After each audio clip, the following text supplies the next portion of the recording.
Hello and welcome to the third episode of your favorite Stat Check podcast, host's favorite Stat Check podcast. It's time for Take All Comers. I'm one of your hosts, Tyler Bortel, and I am joined by Lukas, the and making his triumphant return from his indefinite hiatus. It's Nicholas Solson Johnson, and also joining us is special guest. It's Tanner Abear. Hello. Welcome back to the show, Tanner. Today, we have got a good old-fashioned ball and a biscuit of an episode for you. It is a GT recap of Dicing Death 2020, or they call it Dicing Death 4, because they have them more than annually. This is a GTT that went down in Portland, Oregon, and we got some Orc action, we got some Dark Angel action, we got some Khorne Demon action, of all things. You're not going to want to miss a single second of it. We're going to break down the event, who was there, or what happened, who won and who lost, and what it means about the state of Warhammer to come. And we're going to see if we can get a little bit better at the game along the way. But before I get into any of that, we got to check in with the boys. How are we doing today, Lucas? Oh, man, I'm doing great. The event was crazy. This week has been crazy. It's going to be fun to get to sit down with you all and recap some of the trials and tribulations. I think between the three of us, we had a pretty solid record. So I'm excited to get to hear about all y'all's greatest games. I was kind of in a one-track mind all weekend.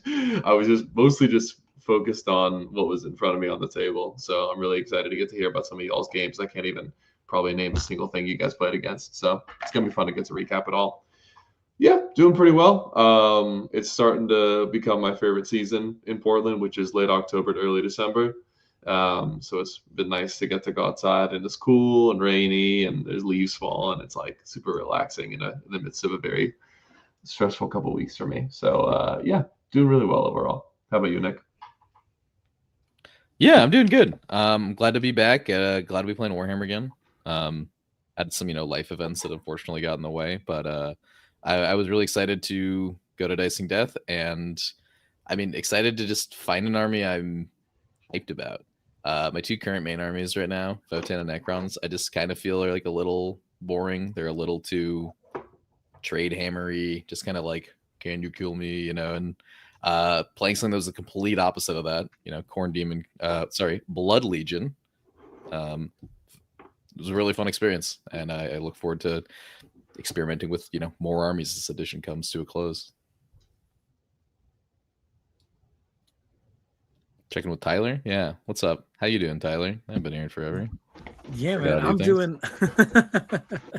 I'm doing real well. It has been a really long couple of weeks for me, as I've been working really hard with my advisor to get this paper published for an upcoming conference in Peru, which was a success. We were finally accepted into this journal, so I'm really excited about that. I have not been published before, so I'm real jazzed on the real life front.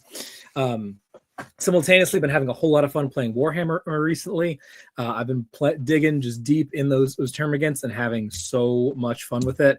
Went to an RTT this past weekend just to practice putting models on the table, because I'm trying to learn from my mistakes at Pyra and not try to play a really complicated board control army without any over-the-board practice, and just trusting that TTS will get me there. And turns out good to get that practice. I lost a game this weekend because I made a miscalculation that I would not have done on TTS. That was a good learning experience. And then I've been playing a bunch of fun games outside of that as well.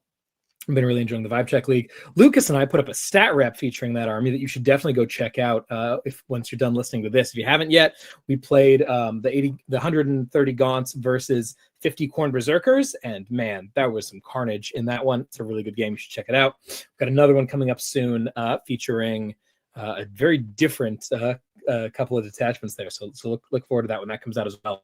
Hopefully by the end of the weekend. We'll see. I'm traveling. But yeah, real over here. How are you doing, Mr. Special Guest Tanner Hebert? I know you've been on the show before, but could you give a quick recap of who you are for those who may not know you? I'm good. I'm happy to be back. Recap. I've played this game for a long time. We met playing this game. We all live in the same place, and we're effectively practice partners. And I've been convincing Nick to get into Demons successfully for the first time. Took 3 editions, and now he's in, and the seeds of chaos have spread. Yeah. So that's good. I mean, it's a good life event for me. The chaotic brainwaves are in there, dude. They won't let go. There used to be a time when you didn't play Chaos and you didn't play Chaos, and now you both play Chaos. So Tyler, you're next, and then It's the everyone. coolest super faction. It's It's not the even coolest close. super faction. Yep. That's about it. It's good. I finally made my pet army work at a GT, so that's also pretty rad. Hell yeah, man. Looking forward to hearing all about it. Well, let's jump right on in, as I know that we have a whole lot of games to cover and not an infinite amount of time, into the actual event itself. This was the 4th Dicing Death. These are events thrown by our boy John Ananya with his company Straight Silver Gaming. This was run at the Lloyd Center, yes? Correct. Yep. Awesome, which is certainly not the most glamorous 4K venue, but definitely one of the most pragmatic. One that I've really enjoyed playing events at, and I know that y'all, it's only gotten better since I've left. So I look forward to hearing about it. Anything on the event review side from y'all this time that seems worth mentioning? Just another smooth Ananya event. They keep getting nicer. This time Joe was there streaming, so that's good. Hell yeah. Absolutely. So you can check out a couple of the games that will be talked about today are on War Games Live. That's Joe over on YouTube. If you're not familiar with his stream, it is the best in the business, and it's not exactly close. So definitely go check that out. We'll let you know which of those games of some of these fellas can be found over there. But let's jump kind of right into it. We got 3 pretty wacky lists. I don't think anyone's taking the default meta choices right now. Let's start with Lukas because he's kind of the least interesting, and then kind of build our way up in terms of spice. What are we taking this week, Lukas? Yeah, so since the orc changes came out, I mean, I took about 1 week to drill down and focus on my Chaos Knight reps for Challengers Cup, and then I was instantly just orc brain thereafter.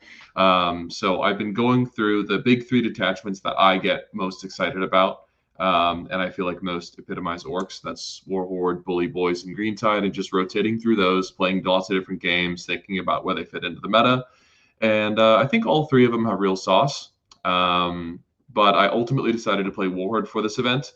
That was for a couple of reasons. The first of which is I just feel like it offers the greatest suite of tools for Gaskell's unit, which is one of Orc's main powerhouse, like bread and butter units right now. Gaskell doesn't really get a lot out of being in Bully Boys, which doesn't make a ton of sense because that's literally his bodyguard in the lore. And he does get a fair amount out of being Greentide, but in Warhorde, like, he has defense, he has mobility, he has offense, and he has enhancement support that he wouldn't in other detachments, or at least not as much. So that's the first reason. And the second reason is Warhorde is really, really powerful in melee mirrors because it has a 2 CP auto fight on death. So unless your opponent has access to out-of-phase battle shock tests, you're just going to be hitting them harder than they hit you. Because you're faster and you have some of the best transports in the game, and you have auto fight on death. So ended up going with Warhorde for that reason. My list focuses around 2 units of 20 boys. One of them rides in a battle wagon and is joined by a war boss with fallback and charge enhancement. The other one's joined to Gaskell and starts on the table. I have then 2 double joining characters. One of them is a pain boy, and one of them is a big mech with +2 move enhancement. Usually the standard move is to have the mech attached to Gaskell, but if Gaskell is going to be really problematic for the opponent in a matchup, and you don't mind him being slower, you can attach the pain boy to Gaskell's unit just to have a really tanky brick that gets to hopefully mean Gaskell gets activated more than a couple times. And that way also you have a super fast unit coming out of the wagon. I have 1 squad of Beast Snagger boys led by a war boss and a truck. The piece de la resistance, or however the fuck you say that in that stupid ass language, is 2 units of 6 tank busters riding in a truck, and there's a low-not mech who goes functionally with the truck. He can't actually ride it, unfortunately, but he hops out and gives the truck +1 to hit. So this is a nice little trading piece for the early game with firing deck. Shoots a whole bunch of rockets. Very importantly, is blast. So into like big Sicarian units or big Corn Berserker units or big Crusader bricks or enemy boys units, you can just shoot, 10 D3 plus 20 or 40 shots at them at 9-2-3 hitting on 4s, which is just a lot of volume. And then we have a whole complement of trash. We've got a squad of Gretchen. We've got our low-not mech. We've got 2 squads of 5 commandos, 3 squads of 5 storm boys. So after that, it's just a whole bunch of the usual orc trash units that you see in pretty much every list. Yeah, it's really just like 50 orcs in a dream, and that's kind of how Warhorde works right now. But it was a lot of fun. I'm excited to get to deep dive it. Hell yeah, man. I know that a lot of the other orc lists that I'm seeing are not taking that second unit of boys. That seems to me like kind of the real Lukas sauce there. And then obviously the firing deck thing is a little bit saucy, but you kind of covered that already. What like this is, you're taking a wagon and boys and 2 more characters. It seems like it's like what, 400 or 500 points of investment into this one particular thing that I'm not seeing a lot of. But what are you seeing that you think that people aren't about that unit that makes them so dominant? And this is the wacky thing about Warhorde is literally every single unit is good. So if someone tells me that they prefer playing knobs in Warhorde, I would not like. I personally don't like playing knobs outside of Bully Boys. I find them a wildly inconsistent unit. But if knobs work for someone else, or Breaker Boys work for you, or 30 beast snaggers that are led by war bosses work for you, I don't think any of those choices are wrong. It's really influenced by what do you see in your meta and what kind of units feel comfortable for you. I feel comfortable with big units of boys, especially that have a feel no pain. So I knew I would be able to leverage those units in ways that maybe most other orc players would not. But I also don't get a lot out of like squads, the typical SWAT car of like a lead unit of knobs with 5 flash kits inside. That's like an equally as expensive piece, or almost as expensive, that I'm never able to get mileage out of. So I don't think that my list is especially, I don't think that unit is especially trying to do anything in particular. It's just like a type of unit that I'm very comfortable with. A lot of Warhorde lists will feature the Zodguard unit kind of as a replacement, as their second big 20-man unit. I chose not to do that and replace them with this 20-man unit, partially because I just think Zodguard's fallen a little bit out of favor. There's like enough volume in the meta that just being a T2 -1 to wound body doesn't really keep you alive. But also, more importantly, I think that Zodguard competes too heavily for Irigo with the Gazgul unit. You want to use +2 advance and charge on Gazgul's unit every turn you go in, and the turn you go in with the Gazgul unit is the same turn you go in with the Zodguard unit. So that unit's a lot slower for that reason, and everyone always is terrified of that Zodguard jail. I just don't think it's real. I would rather just like have a unit that's all compacted inside of the wagon and then spreads out and goes on the go turn. Doesn't require the strat to do that. So that's why I ended up going with the boys. But again, I could see plenty of good reasons why other people would do other things. It makes a lot of sense. Very cool. All right. That's kind of our medium spicy list. Moving up to our spicy EC list here. Between the two, I think the Space Marines are just a little bit more familiar to people. So Tanner, you want to break down what kind of Dark Angels we've got going on in the year of our Lord 2025? Sure. Yeah, I agree. Nick has the coolest list for sure. This is my favorite Space Marines list, though, that I've played. I've been playing this archetype for a while. I'm playing Wrath of the Rock. I think this detachment's really good. It makes it extra fun for me when the internet's constantly talking shit about it.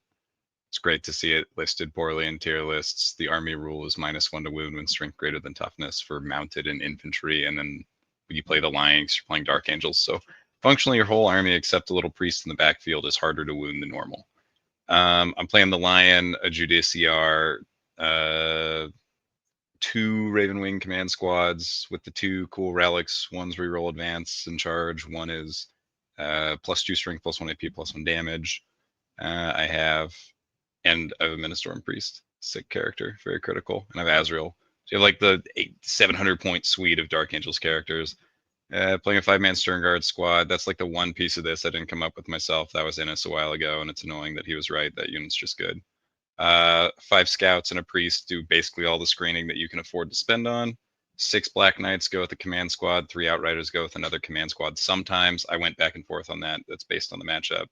And then you have 2 squads of Deathwing Knights and a squad of ICC. And those Knights go 1 mace, 1 sword, because there's not so many big Knights stomping around that you have to play double mace, and the swords are way fucking better in almost every other matchup. Yeah, that's the list. It's really cool. It has access to advance and charge, fall back and charge on bike. Well, it's advance and shoot and charge, and fall back and shoot and charge on bikes. And that's pretty much it. It's just tough. Stands in the middle. It's got bikes that shoot really hard, and then the melee is just good. And it's a pile of fight first. It's an anti-melee Space Marines army that has. I've kind of like found all the pieces that I like to be able to play in the anti-gun. It's the only real weakness is like getting more than double unit counted. If someone's playing like 20 units or close to, then you just don't have enough activations. there we go. Gotcha. Space Marines. Very nice. Hell yeah. Well, I'm looking forward to hearing how that works out on the table. I don't know enough about Dark Angels in the first place to figure out what's the sauciest part there. What is the Stern Guard unit that Nina's figured out? What's so good about them? It shoots mortals. That's it. It shoots like average 7 to 8 mortals at any range within 24 if you have oaths, and it does like 11 to infantry, or 11 within rapid fire, and like 13 to infantry. Except that has never happened for me ever. But that is like the fishing for sixes math, and it gives you as right. Yeah, that's assuming as is in there to get sustains. So you're like, Dark Angels has a hard time pushing like 4 wounds through something because you have these like big 200 plus point units, and you don't want to have to like. You want to bet on 2 Deathwing Knights out of a split charge to do 4 damage to a thing. You really want to allocate and then jam up field. So it's good at solving that. And the army also hates -1 damage. So like it kills a chunk of an EC prince theoretically. It does damage into T12, that kind of thing. Nice. All right, that's it. Sweet. And moving on then to our spiciest list of the night, Mr. Jalapeno himself. What do you got for me? What kind of demons are we playing? Yeah, we're playing Blood Legion. Blood Legion's pretty sweet. It is. I don't think I've seen anyone in the wild play this except for our boy Ty, who took this 4-1 for a GT back in February of this year, which was pretty sick. It has kind of like classic demon stuff, like absolutely insane rules, and then you look at the data sheets and you're like, that's why the data sheet's 300 points. Okay, cool. The rules, it has 2 detachment abilities. One of them is if you end a normal or advance within 6 of any of my Khorne guys, I get to Blood Surge D6. Very cool. The other part of it is if I kill you on an objective with any Khorne unit, I sticky the objective. So the gameplay loop is like get opponent to commit something to objective, kill it with Khorne unit, move block their army, and then you go, hello, would you like to come flip this objective? If you get too close, I surge you. If you don't come flip it and you just shoot me off, I get the primary. So it's kind of similar to World Leaders in that regard, where World Leaders have the whole like shoot, if they die on an objective, they sticky it, right? So if you just shoot it, they sticky, they get their primary. But if you commit unit to middle, flip the primary, now you get to countercharge them, right? Slingshot your army. The difference is like they might not ever flip the middle and kill your unit if they play too much around with the Blood Surge, right? Because they get Blood Surge, it's their turn, you get the first activation in ongoing combat. It's pretty sweet. It's very different than a lot of the armies I've been playing, or a lot of kind of like traditional Warhammer armies right now, because it absolutely hates trade hammer. If you just trade hammer, you'll like lose the game turn 3 because you'll run out of units to trade with. You also have like no rerolls outside of Be'lakor.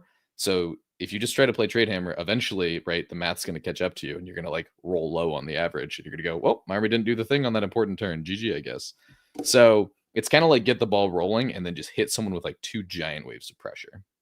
So I kind of leaned into that a bit. I was really excited to just play stuff that like could point at people's units and go, no, remove that. So I played 3 giant monsters. I was leading with Be'lakor. I figured, useful on GW boards because he has the 18-inch low knob. I had a Bloodthirster with Fury's Cage, which is an enhancement where whenever he fights, he takes a D3 +1 mortals to get full hit and wound rerolls. Very cool. I got Scarbrand and need advance in charge +1 attack aura. Hell yeah. I've got a Bloodmaster. He leads Bloodletters. He gives him +1 a wounded melee, and he had enhancement for +2 to charge. And then all Demons Infantry have a little horn they blow to get +1 to charge. So this guy's +3 to charge. So I don't have the 6-inch Deep Strike that Incursion has, but I have 9-inch Deep Strike rolling a 6 still. Or I Ingress this unit and I just like, charge really far because I have access to advance and charge for 1 CP. And that unit punches up pretty well because the Bloodmaster gives him +1 to wounded melee. The last 2 characters are these Rendmasters on Blood Thrones, which are just like a dude riding a motorcycle with 2 demons on the front. And these guys are hilarious because what they'll do is at the start of the fight phase, they pick a enemy unit they can see with an 18 and they point at it. And then every Khorne unit gets +1 strength, AP, and damage into that. And you can stack it, right? Because like it's not an aura. You can just put the same thing on one person and just absolutely smash him. So all these World Leaders players who are like, hey, I've got -1 damage. Your damage 2 sweeps do nothing. I'm like, what about damage 3 or 4 sweeps, my guy? See you later. The thing about these guys too that's really funny is they get full wound rerolls into characters and monsters. So kind of like in the mid game when maybe they've killed 2 of your graders and they're like, you don't have anything left. You just have those 2 buff characters. They're like, actually, unfortunate that you're being led by a character and they walk over and just decapitate you with 9 attacks, rerolling wounds. The trash kind of in this list, I got 2 squads of 10 letters. So 1 is being led by that character. 1 is just there to like kind of get the ball rolling with those early engagements. I got 1 squad of Nurglings for infiltrate. I got 1 squad of Plague Bearers because they're tanky guys that hold my expansion, sticky my backfield. 1 Beast of Nurgle, Scout 6, tanky as hell.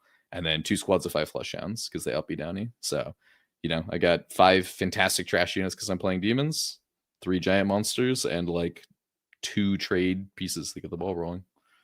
Yeah, this detachment is goofy, man. It rocks. It's giga fun. Has very distinct strengths and very distinct weaknesses, is what I will say. So yeah. Hell yeah, man. Well, if your goal was entertaining, you certainly seem to have succeeded at that pretty hard here. Were you making any choices in this list with this particular tournament in mind? Anything about the formats or missions or whatnot? Or do you simply think this is the best Blood Legion that you can run with? Not at all. I've already written a completely different direction Blood Legions list for a teams event we've got coming up in November. This was a lot more like, I want to play a Bloodthirster, I want to play Scarbrand, and I want to play Bellator, and I want to play Khorne Demons. And then it was like, fuck, everything's giga expensive. What can I actually put in here that doesn't make me like instantly lose the game? So yeah. Bellator was like a bit of a, this is just good on GW, right? 18-inch loan up, right? You have big giant models that can't really hide on some of these boards. So it's nice to be like, yeah, you either can't get me turn 1, or if you do come get me, I eat whatever comes and shoots me. Fair enough. Yeah, pretty much Sounds good. Sweet. Well, let's jump right on into the actual event and itself. Each of y'all, let's try to pick like 2 or 3 games that we want to go in depth on, and then another 2 or 3 games that we can breeze on a little bit here. Go into round 1. These are all on GW boards. I do not have the pack in front of me as I wasn't on the event. What is our mission and what is our layout for round 1, boys? Who knows? Oh, I got it, dude. Lucas, sweet. Mr. Olsen Johnson, what do you have? I got it. All right. Mission K, Scorched Earth, Search and Destroy, Layout 6. That said, our boy John does play Layout 6 with the like middle staging ruin inverted. I think the traditional Layout 6 has it just like open to your opponent, so you don't like have a staging ruin. He thinks that's cringe because you're also getting shot off your expansion on this layout. So he's like, invert that so like some armies just can play a little bit of the game. And it's actually been like a very popular change in our local meta. Yeah, you still get shot to shit on this board if you're not careful. Totally. Sweet. And round 1, Mr. Lucas, we'll start with you. You are running into, it looks like, oh my gosh, you played Harry round 1? Harry. Time for a nice, relaxing round 1. Harry's already got the clock out and is fucking like, I'm on my fucking game now, baby. I'm not going to time out. I'm like, oh, good morning, dude. Relax. Relax, man. To be clear to the listeners, Harry is a very good friend of the show. We love this dude. He did clock out in the finals of a GT the last time these guys played at an event, and it was pretty funny. But great dude who runs some pretty wackadoodle armies. Tanner, as the resident Space Marine player, do you want to walk us through his totally meta Space Marine list? Yeah, I can pull it up, but I'm probably just tell you what's in it. I bet he's playing double jump pack with Vanguard Flamer bricks, like 20 tactical Marines, like a las cannon dev squad, a Land Raider, Vulcan. Is he playing 10 Terminators again? Is he back on the Termi grind? No, he's off the no Terminator. All right, that's what I got from the top. You're like 80% of the way there. Yeah, I don't know what else. You did exactly guess the correct 20 tactical Marines. Yeah. Yes, you did. There are 20 tacticals. There's something else in there. Yeah, totally. He's got 2 librarians, a regular lieutenant, and then he's got company heroes to go with Vulcan. The dev squad is actually multi-meltas now because you really got to take that with Forge Fathers. Okay. And he has a Predator Annihilator, which is the data sheet that loyalists can take apparently. Yeah. Sweet. Lucas, what the fuck is this and what happened? To Harry's credit, it does shoot mega mortal wounds. That's the list build. It's a bunch of tactical Marines with a 4-up and mega flamer mortal wounds and decent charge melee with damage 1. Yeah, as much of a hilarious meme as this is, and I'll go through this in my round 2 as well. This list has like terrifying Overwatch beyond the Land Raider Redeemer, right? Because he has one squad of Vanguard veterans that's playing countercharge on the board, so I cannot just like run at him with reckless abandon. I'll get Vanguard veteran.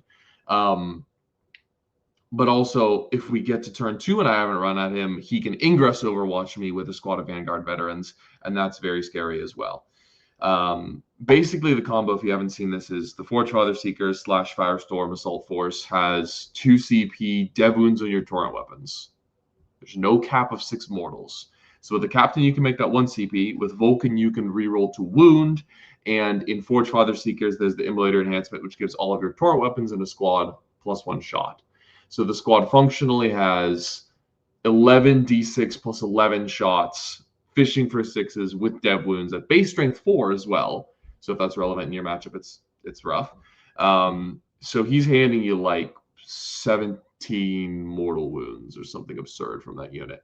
And the squad without the +1 shot is giving you like 14 or 13 or something. So these units are terrifying. I have to play this game very carefully. The way this one goes is the game is very, very close for the first 2 or 3 turns. We're trading some trash. I scrape up his rhinos and his scouts and a couple, like maybe he had one other 5-man squad. I can't remember. He kills a squad of commandos and 2 squads of storm boys, and we're just trading back and forth. He kills a truck. The key moment of the game is my Wa turn, where I'm able to ingress a battle wagon, which is something I always do on layout 6, just because otherwise ingressing is like your invaluable infantry in the firing lane. So I ingress my wagon.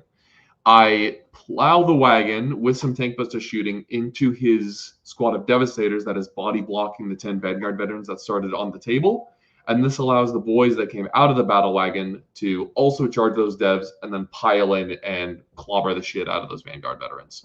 So I functionally like sneak attacked his Vanguard veterans and removed them from his home objective. And because his list is very screen light and he has no intercessors, his home wasn't sticky. So the Vanguard veterans, the ones that were holding the home objective, and that meant I zeroed him that turn. This was also the turn where Gaskell went in, attacked his expansion, cleared out those tactical marines and the librarian that was leading them. That's actually a cool unit, by the way. Like, it doesn't do anything, but just for like a squad of 10 guys with AOC and that have a 4-up invuln and cost like less than 200 points or whatever, like, it's annoying to remove. But anyway, Gaskell fucking deleted it because that's what he does. Gaskell goes in and gets overwatched by those Vanguard veterans and loses 18 of his boys. Yeah. Average is like 11, by the way. So I'm like shitting my pants at this moment. Hold the phone. What do you mean average is 11 on Overwatch? Yeah. Isn't he winning on 5s? Yeah, but he has. Oh, he gets 50 shots on average. He has. He wounds you like 11 16 and a half times. Yeah, and then you just have like a 5-up invuln. Mm-hmm. Yeah, so he killed. Yeah, that sure is 11 dudes on average. What the fuck? Yep. And he killed 18? He killed 18. Oh my god. But Gaskell's squad was then tucked in on his expansion behind the wall where Vulcan couldn't see him. So the following turn, when the Vanguard veterans pounced on that unit, they didn't have reroll to wound. They whiffed a little bit. They only passed me like a couple of mortals.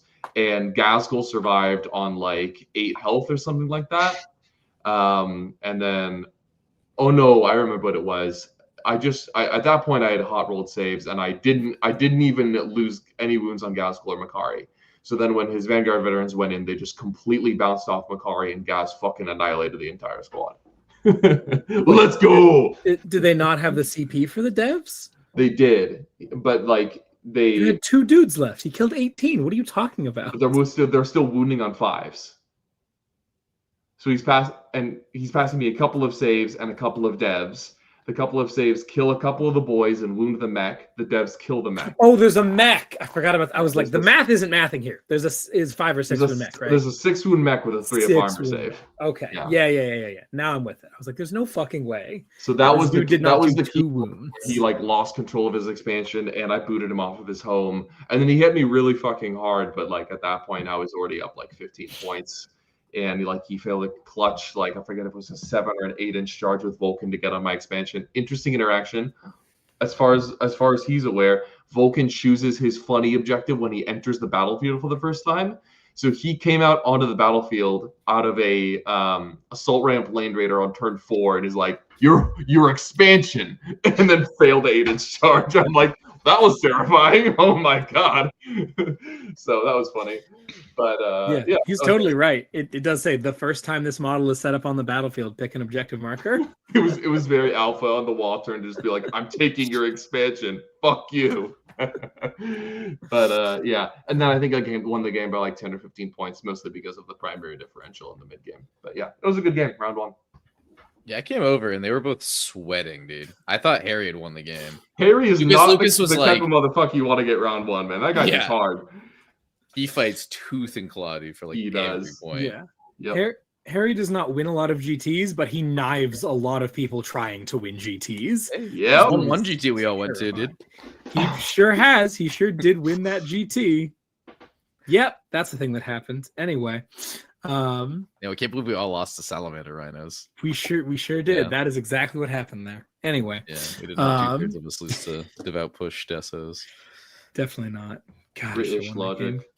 Anyway, moving on. Mr. Tanner, I know that you were talking about how you didn't need to run double maces because there are no knights in the meta anyway. So naturally, you're round 1 pair into Carl Gatka over here, running Imperials. Yep. Looks like he's got Canis, Castigator with Wormslayer, a Paladin with Condemnation, and then triple Helverin, double Warglaive, and my boy Cody Az, who you must hate to see as a Azrael enjoyer. Yeah, this was like, I down toggled my other build because I wasn't worried about knights, and then I hit this on layout 6 on Scorched first game, and I was like, it's happening again. I'm going 0-1 with this stupid army, and then I'm going to win 4 games in the melee armies, and everyone's going to tease me. I like saw the nightmare happening. This is one of the games I want to talk about. I hadn't played Carl before. He was super fun to play. This list is literally filled with stuff I don't want to see, like big damage 3 and 4 shooting on big chassis that I can't just, like, I can't lift a knight with the bikes. I didn't talk about my army dynamics a lot, but I have 2 paths with this army. One is I put out durable infantry and I counter hit with bikes. The other one is I alpha with bikes to stage up infantry that will then be too durable by the time you've dealt with the bikes. You won't be able to get in the infantry and deal with me in melee around the fight first with the lion teleporting around. Like those are the 2 game plans. And on this board, I can't do either of them. I can't walk Deathwing Knights out in the open because they'll actually get shot to death. And I can't run over and shoot them with the bikes because the alpha doesn't do enough. I was like, terrible. So I do have a lone op lieutenant in this list though, which was sick in this game. So we had 2 cool moments in this game, and very annoyingly, Carl respected my list, which is also a thing that Wrath is good at. Is people are like, that's bad. My friend plays that. I've played into it 3 times, but I think it's bad. And you get to surprise people when you say, I believe it's good, and they don't believe you until it's like way too late and you've pushed into them in their charge phase. I took my new Ravenwing command squad, my second one, my guy with the sword relic who gets to damage 4 when he charges because he has Outrider boys. We put him on turn 1, alone up on my little expansion. Carl went first. He just staged his knights and said, like, if you ever move, I'll shoot you. And I was like, no, he sees it. And he has 1 war dog walking towards my expansion. He advances. It's very close. So I'm like, I have to go kill this guy because he's going to battle my lone up guy and win. So I roll my bikes over. I shoot this knight with my plasma gun and my lone up guy. And then I charge this knight. And I rolled 2 5s to wound. And it's like, man, take 2 6-ups or take 8 damage. And we just chop a knight in half, scrooge back to the objective. I'm like, okay, that's a down trade for me, but your turn. I have bikes over here. You're staged up over here. He moves out again. He makes an air here. And on that layout 6, where there's like the 2 rectangles in the expansion, there's a little pocket on your backside. Puts a war dog there and his like Atropos just towing the internal part of his objective, which gives me room to ingress my ICC that I put off the board because there's literally nowhere to fit them in that deployment where they're not going to get shot. And he's like, oh, fuck, that's not good. But in that same turn, he's walked his Paladin out to go fight my 6 bikes on the objective. He shoots the Paladin, and then my army rule begins to kick in and kicks in so hard and goes so hard for the whole game that my army doesn't go anywhere. He kills 2 bikes in a shooting, which means in my command phase I resurrect the bike. So he kills net 1 bike. This continues 2 more turns independent the rest of the game as the paladin marches down on these bikes. He shoots them again the next turn, kills like 3, which means I res my flag guy again. And then the 3rd turn, he shoots like 3 more, kills the flag guy again, and has to charge this unit off the point. So I resed 3 flag guys that game. I think he'd like kicked 1 to death or overwatched 1 to death. I got 3 flag reses on 1 squad that game, which is going to be a theme for my whole tournament. The other cool moment is I have brought my ICC in, my big bike unit has gone out, we've killed Natropos. I've accepted like, okay, now you're going to pick up one of these 2 units and you're going to hurt the other one. Like Deathwing Knights are going up the middle, the army's doing its thing. He comes, Canis shoots a bunch of my ICC to death, charges in, wears a little bit, like no damage, and is standing on his point. And then I roll in on my next turn with the Lion, who is like teleport up and down. I'm like, we're going to duel our named characters. This is like White Games Workshop made the game for. I'm very excited. You're a 24 wound knight? And he's like, no, I'm 26. Ah, fuck, that's not an increment of 4. So I shoot him with the plasma pistol. We get 1 wound through, which is the most we get through for the rest of the tournament with the plasma pistol on the Lion. 24, that's 7 failed saves. Easy peasy. I roll up and he goes, I charge this man. He goes, I'm going to activate my Feel No Pain. My 6-up Feel No Pain. I was like, no, the math is fucked again. This is bad. We do 6 wounds. My CP reroll at 2, so we do 7 wounds. Okay, that's 28. I can't affect this anymore. And he goes, okay, I just got to make 5 6-ups. And he rolls exactly 5 6-ups and lives on 1. And I'm like, oh no. But I have this 1 Judy left over from the ICC unit. And he's like, if I don't kill that Judy, he'll finish me. I'm like, that's probably true. More likely than not, I'll roll a dev wound. And this man looks me in the eye and says, I'm striking 4 attacks on the Judy, 1 attack on the Lion. I was like, well, that's just disrespectful. That's just so rude to do. He wounds 4 and 1, rude, just all hits and wounds, very rude. I make all but 1 save on my Judy, who evaporates, right? Takes +4 damage beyond what he has. I roll my 3-up on the Lion. I roll a 2. Bummer. I CP reroll it into a 2. The Lion takes 9 damage and is now down to 1. So both of our named characters trade each other to 1. I'm like, at least you're stuck with my cool fight first guy. And he's like, did you not CP a wound roll? Oh, I have our. Oh, you're right. I cheated and I took 9 damage to the Lion. I spent a CP to cheat. And then he goes, I'm going to fall back and shoot and charge with this knight. And I was like, oh my God, what's happening? So he just leaves. He just fucks off and leaves. And then a lone Helverin walks out and caps the Lion, hands me 3 more saves. I fail all 3. So like the game goes fine because he can't clear the Deathwing Knights, but it's the most like, fuck you, Canis is cooler than the Lion moment I've ever experienced. Unbelievable. Yeah. So that was a great, and we're like laughing and having a good time and slapping hands. Very exciting moment. And that's not very tactical breakdown. I have another like hard game, but scary stuff. I think if he'd screened my ICC with a War Dog, I'd probably just lose that game, or it's like a 2-point game. It's very hard to kill the Knights once I get What one. is the Kodiaz Astral interaction that you guys were saying? Yeah, so, every so time. Kodiaz's shtick, he does 2 things. One is that in your command phase, he picks a unit within, I think it's 18, doesn't need to be able to see it, and he strips their cover, which is super cool. That's why I've been thinking about him in AdMech, because AdMech are just desperate for ways to strip cover. And then the second thing he does is that every time your opponent gains a command point as a result of an ability, on a 2-up, you get 1 too.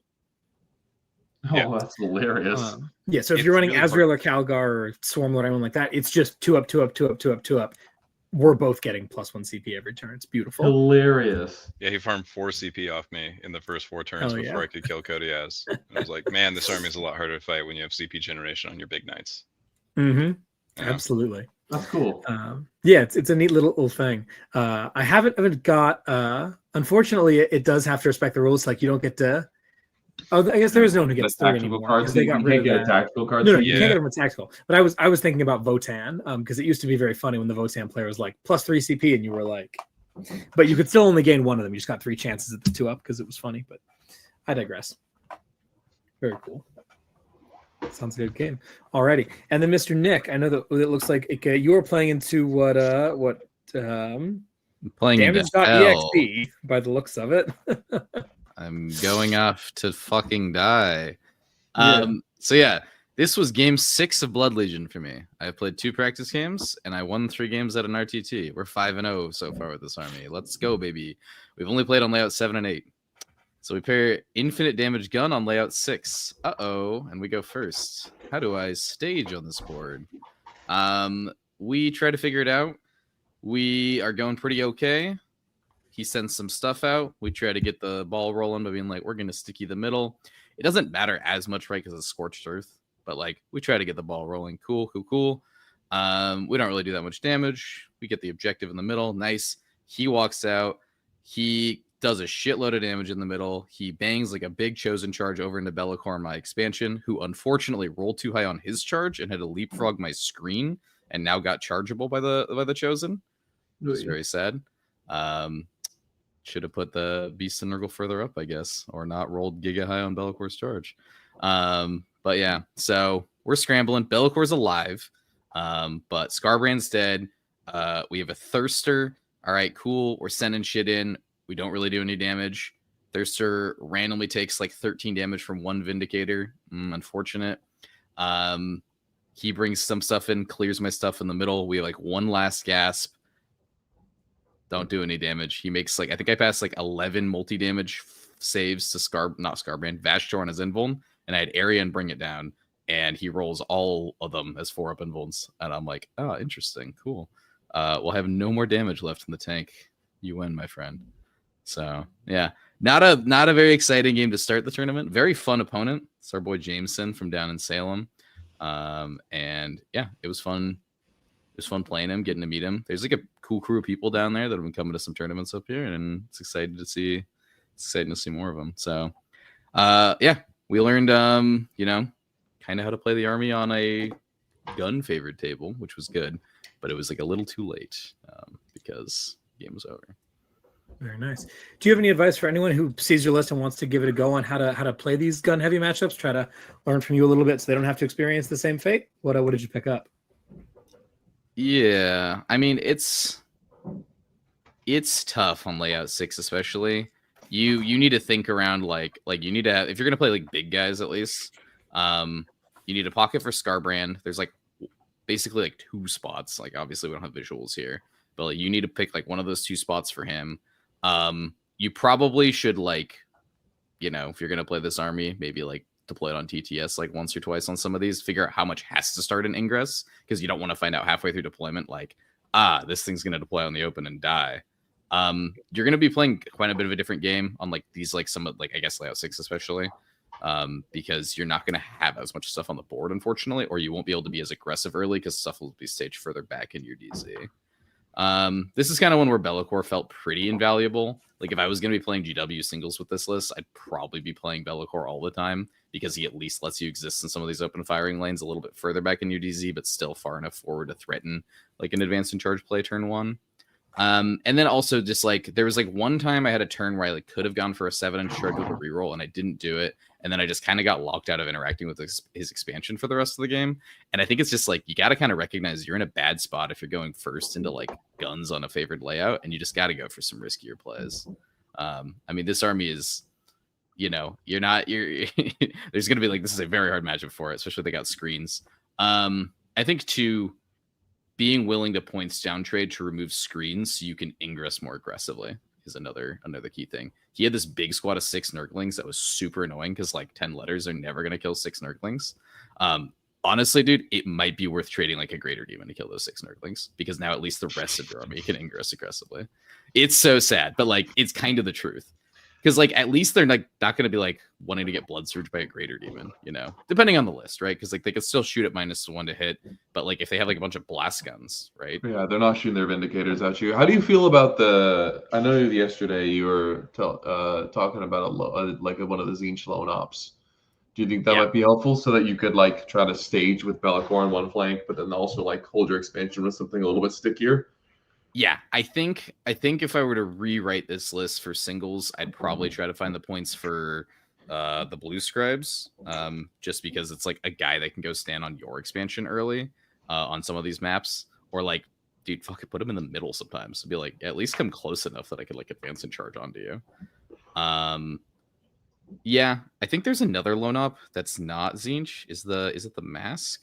Yeah, the mask. The mask is also very interesting because, like, in the shooting matchup, she can be the lone up, but in the melee matchup, she can hand out -1 to wound in melee. So, like, that's kind of cool too.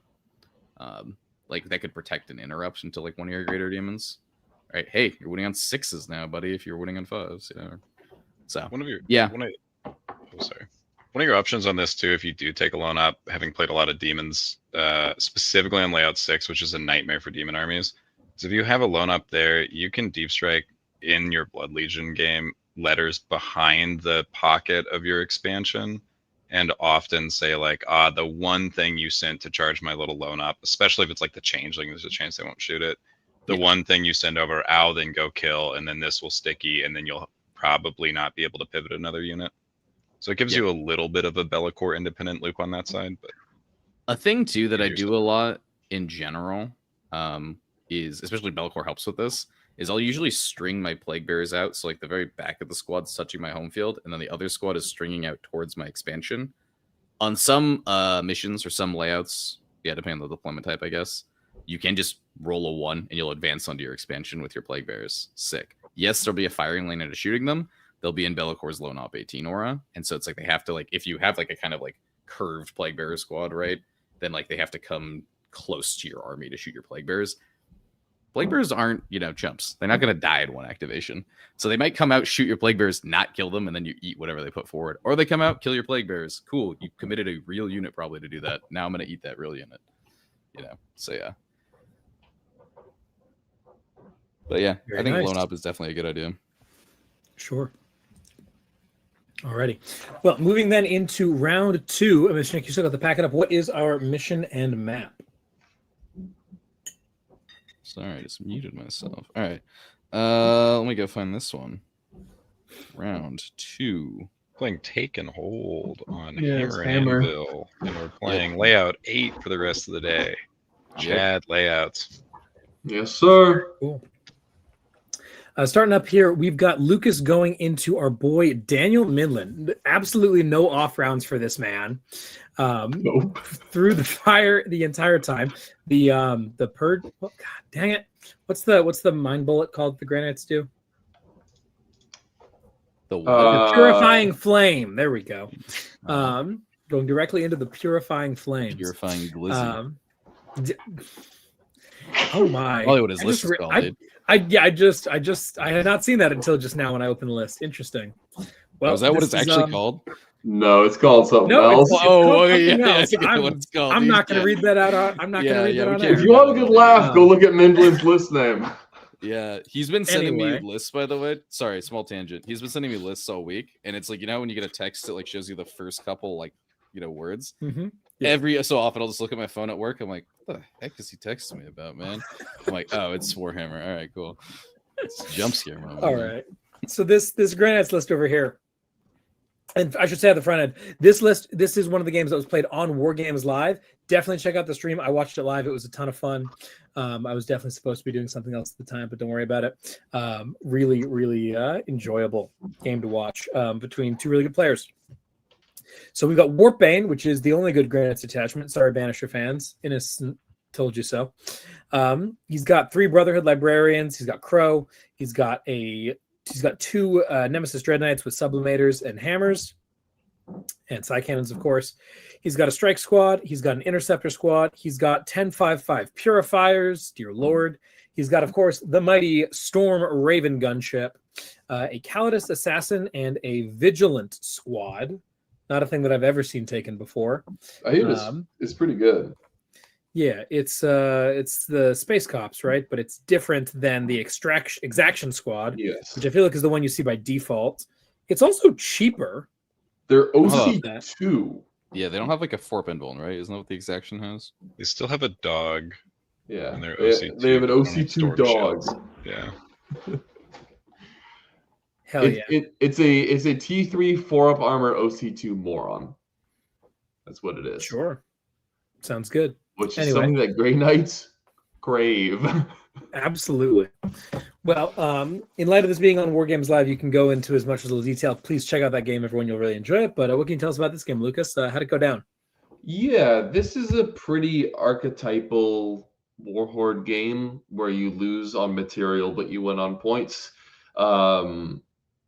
Daniel's list is really strong in mind. Like Purifiers, right? Wounding on 2s, rerolling 1s, scary Overwatch, lots of volume, damage 1, good in combat, good save, so I can't really tag them. But Grey Knights, I've always been known as a very elite army. And orcs are one of the best factions at taking advantage of that in the game because they're fast enough to go and like remove all your stuff and score all the points for 2 battle rounds after a turn or two of like trading and kind of staring contesting. And this is basically what happened this game. You can go watch on War Games Live. Like Tyler said, it was a really fun game, but ultimately, like I can trade 2 or 3 waves of trash, and he can trade like 1. And Warhorde typically struggles to kill enemy screens and trash trading units, but with my tank busty unit really controlling one of the flanks, I specifically included this unit because of layouts like layout 8 and layout 7, where it can sit in one zone of the board very safely, but also have a normal move to go and like look down an angle, look down another angle. If I get counter shot, I can hop out behind a wall and survive. So this is something I used in this game. This is something I also used in my later games against Admech and Orcs, is that truck is kind of in the same area as my Beast Snagger truck, so that if the tank buster truck gets popped, the busters can go hop into the Snagger truck and keep shooting. So I used them this game to like kill one of the librarians that Daniel threw into the middle for area denial. I used them on the following turn to kill 5 interceptors that he had thrown forward to get no prisoners. Like I'm just racking up kills on very valuable units, like functionally for free, because for him to get with an 18 and 24 to shoot his Grandmaster at the car, it's gonna, he's going to be responded to by the entire Gaskell unit. Because it's like off on a flank in a corner where it's pretty safe. So these trades are slowly going in my favor. Eventually Daniel realizes this and says, okay, I got to start like actually committing to the objectives. I hit him like a ton of bricks. He hits me back even harder. It's turn 4. I'm up by 20 points. I win the game by 15. That's how a lot of Warhorde games used to go, and a little bit less so now with Gaskell because we have a lot more ability to like RKO our opponent with one fucking hammer blow. But yeah, in this game, the Gaskell unit's a bit of a liability because like half of the boys die on Overwatch. I somehow played into like the 2 scariest Overwatch factions in the game, round 1 and 2. But here we go. So he annihilated the Gaskell unit in one go, but it just wasn't enough because he was confined to his expansion. I was attacking his home. Meanwhile, my expansion was mine for 5 turns with very little contest, and my home objective was never threatened. Yeah, I mean, also in part because just like with Harry, he annihilated the Gaskell unit, but he did not annihilate Gaskell. No. Yeah. It's something that, very, very weird that after it's such a goofy unit because it's not that tanky, but it's like sticky, if that makes sense, right? Like it's not hard to kill 20 orc boys. So you can get through them, but then you have to get through the 6 wound, 3 up armor mech, who oftentimes eats a lot of the type of damage that's good at killing orcs. So you might be able to kill those 20 orcs with 30 shots, but then maybe it takes another 15 to 20 shots to kill that mech because he's sitting on a 3 up armor. And then you have to get to Makari and Gaskell. And also, once you cut through those 20 boys, I get to tell you who I'm taking saves on. Is it my 2 up armor guy? Is it my 3 up armor guy? Or is it my 1 wound, 2 up invul moron? Right, so it's very often the case, and I think this is the case in like 3 or 4 of my three or 4 of my 5 games, where the Gaskell unit gets annihilated by 1 or 2 big activations, and then Gaskell's sitting there on 10 wounds, like, "Hi, you have nothing left to shoot me with." Boom, and then slams next turn. So yeah, that happened against Mindlin here. He took his pound of flesh and got 5 purifiers on the way out. Didn't end up mattering in terms of the score, but it's always fun to see Gaskell punch shit. Good game overall, and check it out on War Games Live. Yeah, man. It's very hard to find One- vultures to shoot at Makari once you've killed 20 boys too. No. Like Yeah. usually your Just throw a damage grenade at him. scam What are is you gonna do? beyond. Line up 2 units and then a grenade unit and then finish off Gazgul? Like that's, Yeah, that's just the not sequencing practical. is genuinely really hard to achieve in one It is. turn. If It you don't is. have a melee unit to do it, it's hard to shoot it. Yep. Did you kaboom the Storm Raven? I did. It happened. Bro, this is what I want to ask about. Did you like do the math on that going in, or did that just happen to occur? Because your mech like one tapped the thing, and he was the only guy swinging. It seemed like. So the Bustas did 6 damage to it. It was already down to 8 or 10 or something like that. But the mech actually has a really good weapon into it because he's hitting on 2s, lethal sus 5s at 13/3/3 +1 to hit and wound. So he's passing it like 8 to 10 damage just with the drill, and then Knob whiffed a bit. But yeah, it's a goofy ass weapon, but pretty good at killing the Storm Raven. So yeah, he did 10 damage to the Raven and fucking killed it. Here he is. Yeah. Look at him. I just finished painting him. My hero. So blurry. But this guy was angry all weekend. He killed so much stuff. We got to get you like an actual dead bird to put on his base. A tiny little silver bird on the base. Do you think you would have killed it faster if you brought the tractor cannon on the Big Mac? No. I shot my Big Mac one time last weekend. The result of it was he did 3 damage to himself with hazardous. None of his guns are assault, right? So he just like doesn't get to fire his shit. No, like, there were so many turns I would just like shooting phase, 1 truck big shoot it. All right, charge phase. Hey, same here, man. Does the you don't have firing deck on your wagon, right? Because you have the art case on it. Correct. Okay. I was like, maybe there's the world where it happens. Yeah. but Oh no, do we want either firing never. deck or T12? Oh. I mean, with throw tank buses is actually a question, but yeah, T12 is better. Yeah. When they do the same thing in a truck, that's easier to hide. Yeah. Fun game. Anyway, very cool. Very cool indeed. And once again, that game is on War Games Live. So go check it out there if you want to see all the gritty details. Mr. Tanner over here gets to play round 2 into a faction I have a little more familiarity with a man who's been confused for me before, Mr. Ryan Lynn, running Subterranean Assault Tyranids. Certainly one of the detachments of all time. I feel like my thoughts on this detachment are pretty well documented at this point. His only, what the hell is this list? His only character is a Neurotyrant with redeploy. Yep. Do you take Swarm Lord or Hive Tyrant? Neither. He doesn't take a Trigon Prime, which is correct. The Trigon Prime is bad. I will die on this hill. So good on him for that. Maybe you don't need Swarmy either. Probably wrong. More maybe. cool monsters in it. Get ready, dude. So he's got a Biovore, as you must. He's got the full 3 Horror Spexes. I would certainly expect that if you're not playing We're Swarm getting Lord. toxic in here, boys. Hell yeah. 2 Lictors, a single Maleceptor, the worst data sheet in the Tyranid army, unless I'm playing it, in which case it's awesome. 3 squads. Oh, wait, he has no Hyper Raveners. What the hell? Just regular. 3 regular the model Raveners. supply is just, it's bad, dude. Yo! Yeah. We're playing not 1, but 2 Toxicreens, baby. Oh, man. Yep. Pope and I talked about this like the day that the detachment came out. We were like, is it time? Is it time? And we decided, no, it's not time. Does it turn out to actually be time? No, it's not. Okay, great. Glad we didn't miss out on that one. I think and then he's hold got on. They are good into some of the stuff of this tournament. Like I think it was a reasonable meta call. It's just really bad to me. So you are admittedly bikes and things that kill Deathwing monster. Knights. Yeah, so -1 no. damage. Yeah. And then he's got his 2 Rupture Cannon Tyrannifexes, a data sheet that I have made a promise to myself to never play again. And then 3 Von Ryans, which I think is a very good take in Ryan Lynn's sleepers. Exactly. Good take in Subterranean. So yeah, so he's at the end of the day, he's got 5 fat melee monsters, all of whom have an above average number of tentacles. He's got 15 Raveners. He's got 2 Tyrannifexes. He's got 3 squad. Why are there just 3 squads of Raveners? I don't. Ryan, that's the part of the list that I don't get. Yeah, I can explain Make this one. He tunnel. actually has 6 monsters because he has a Maleceptor as well. Sure. Double Toxic Green Maleceptor, triple Harspec. Ryan likes to play behind and engaged. He plays fixed almost all of his games. So he likes units that go up and go down. That's it. Taking behind fixed on a unit on an army that needs to 9-inch deep strike to get anywhere. I don't know what to tell you, man. He likes to play fixed.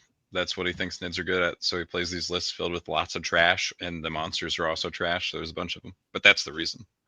Okay, Yeah. cool. Interesting. How'd it go? This is a terrible matchup for Ryan. He beat me round 1 the last time I played Wrath at a GT by like 3 points because I was scared to deploy my bikes upfield enough. He was playing a better list, like boilerplate, Nids, triple exo, double Gene Stealers. That's actually the worst matchup for my army is that default Nids list. It has the perfect tools. This isn't that. This list can't do any damage to my army. I disrespected so hard in deployment. I put everything practically on the line. I had 5 scouts in my backfield. John has these chunks on his ruins to extend some of the walls that are like, what, 2.5 inches or something of places you can't stand models. Ryan went first. He put his Von Ryans directly on the line in front of me. This was a cool moment. My army is filled with jank. I have like resurrecting bikes. I have a feel no pain aura that you can make your hazardous test go to a guy with 4 wounds and take 3 and take feel no pains. So I love getting to play with the bikes. He goes first. I haven't picked a lion aura yet because it's his turn. He goes like, okay, he moves out. He puts a rupture effects on an expansion. He puts a Mally in the middle. He takes his Von Ryans and he walks them forward and says, I'm going to charge your scouts through that gap between your bikes and your ICC because you can't put models there. And I was like, cool. So I made my favorite play of the tournament. I overwatched with all of my Black Knights so that I could overcharge my guns so that I could take hazardous tests before I have the Feel No Pain aura up. I shoot one guy to death. I kill one of my bikes. The bike's heroic for free. We heroic the combat. 2 Von Ryans doesn't clear my scouts. I kill them back. And then in my bottom 1, I res a bike and get 5 inches of movement towards Holy the middle. Shit. It was actually so sick. Yeah, that was really cool. This is one of the games I didn't put the Outriders with the command squad because I know he's playing fixed. I need a 3rd screening unit and I don't have one. I only have 2. And so this is a very cool part of this game. I send my bikes up to his natural expansion to go touch a rupture effects, right? I'm like, you are going to live here now. The rest of my, and he's also put a spore mine in front of my army, so I can't advance my infantry to get to the Maliceptor. So I push up my infantry, I push my ICC behind a wall, you know, up on the natural state, the opposite of the natural staging. They're just like going upfield, saying like, you gonna shoot guns somewhere or whatever. Deathwing Knight's just walking up. I have a teleport homer in like the dead center of the board. Because again, I just want him to put model. The closer he gets to me, the better. I'm like, you can screen as long as you'll come out of your home rune or whatever. I charge the rupture effects. I roll the bikes out. We shoot the Maliceptor. We charge the Maliceptor. We flip the Maliceptor. We've taken the middle. I land just a long bomb charge with some Deathwing Knights to also get up there. That's great. The funny part is that I put these bikes in combat with the T-Fex on bottom 1. And then they stay in this combat for 3 turns. Every turn, he shoots the bikes with the rupture cannon and he kills a bike. And then I res the bike. So this game, I res 3 bicycles out of a command squad that has no attached bikes with it. And every turn, I'm like, we're still OC9, actually. Sorry. This is my point. It was very cool. He could not afford to fall the thing back. And then, yeah, he like drops everything turn 2. He shoots. Actually, he walks up. He like screens his backboard. He doesn't want to let my Deathwing Knights deep strike into his home field. He doesn't screen the middle because I'm in the middle. So after he drops all of his monsters, I'm like, I'm going to teleport Homer now in Ingress. And I check. I'm like, okay, I can't go to this expansion. I can't go to this one. I look back behind his center building. I'm like, the only thing back there is a Biovore. So I guess I'll come in 9 inches off the Biovore. So on my bottom 2, I charged Deathwing Knights through like between the 2 flanks of his army and just flipped his home field. And then we did actions on his backfield for the rest of the game because I didn't need it. His drop turn killed like Ryan failed like 4 7-inch charges or something like that with his big Haro spexes. Like 1 got in, killed a guy, died back. He did have a cool moment. He did this to me last game. He did it to me again. Is he shot the stupid precision shot and sniped Azrael out of his unit, which happened the last time we played, and then it happened this time. And Get it's like, tongued, what? Azzy. yeah, Oh my he said, gosh. I'm going to tongue that Az. And I was like, I wish you wouldn't say that. And then he did it on the first one and just killed him. Yeah, so that was cool. I don't know. This army just doesn't have nearly enough damage. The Doxycranes are cool, but my army's -1 damage and feel no pains against mortals. They do nothing. He charged me. I killed everything that charged into me on his turn. So we basically talked it out for the last 3 turns. Like there's Yeah, this is a great example of like the classic Wrath problem to play into this detachment of like, how the fuck are you supposed to kill this shit? Well, like, yeah, if you're 2 damage, it's a non-starter. If you're 3 damage, you're off on the right foot. If you have last cannons, all right, well, you have to go through a 4-up invul and -1 to wound. All right, if you're like volume, okay, AOC 2-up armor. If you have mortal wounds, surely mortal wounds will be good against this elite ass army. No, the entire army is a 4 field of pain against mortal wounds. Like, either reactively or what just the for fuck? free aura. Unless you have like 7 Forge Fiends in your list, how are you supposed to kill these guys? Yes. It was pretty cool. I think I lost 3 Deathwing Knights and like 3 bikes. But if we counted to the end of the game, I would have rezzed all the bikes. Truly no models died except scouts. Azrael, he charged alone up. You know what I mean? Like you lose a literally single-digit count of models over the course of a game if an army can't push through you and you don't respect it. It's very cool. That's why it's fun. And also when you step out to an army that can't get, this is like the real tension of this army is it's really hard to kill, right? As Lukas elucidated. You have to have the perfect damage profiles. If you come to kill it in melee, you better be really good at melee because it thrives on heroicing and then it has a strat at the end of your charge phase. You pick a unit within 3 of one of your, actually you pick one of your units. They pick 1 or more of units within 3 of them. Unless you're Deathwing, then it's within 6. And then they charge you. So it functionally has double heroic. And the Lion's base size is such, if you put them in the dead center of an objective, if the opponent touches the objective, the Lion is eligible to charge you at the end of your charge phase. So like, if you can't shoot it, you better be able to fight it. And if you aren't really good at melee and have the right profiles, once you're done with your charge phase, you're almost certainly eating at least a Lion fight first, if not an ICC. And it's a nightmare. Yeah, it's a nightmare when it's working. So that was that game. Dang. Brutal. Alrighty. Cool. Moving on then to Mr. Nick over here. We get to play Ryan Lynn's dear companion and friend and of the show, Mr. Colby Hopkins, actually playing in a singles event for the first time in a hot minute. Very excited to see that. I know that you and he had been judging partners at the previous Dicing Death. Was that? Yeah. It was a shame to have to play my brother like that. But alas. Very nice. He's playing Champions of Faith here with the triple Sacrosanct build. Nothing super out of the ordinary. Double Castigator, double Immolator, Vault Olgons, some Seraphim. Cool. Yeah. How'd it go? I hate to see sisters back. Nothing makes me more infuriating than failing a Melta, and they're like, take 8. I'm like, that's cheating. So yeah, this army was weird because I like looked at that. I'm like, man, these Sacrosancts are going to be tough as nails. Also because my army has giga low volume of attacks. So it's like if he tries to play slow drawn out trade hammer, this is gonna be tough. Also, all this stuff's in transports, right? Ooh, tough game. But I'm like, okay, I have no concept of how much damage this does. Because looking at the Sacrosancts, I'm like, they don't seem like they do a lot of damage. Like they seem like they'll take their pound of flesh. They'll kill letters, but letters are made of paper mache. So like that's goodbye. But I'm like, Vol unit's scary, right? Vol unit will kill a thing. Colby goes first.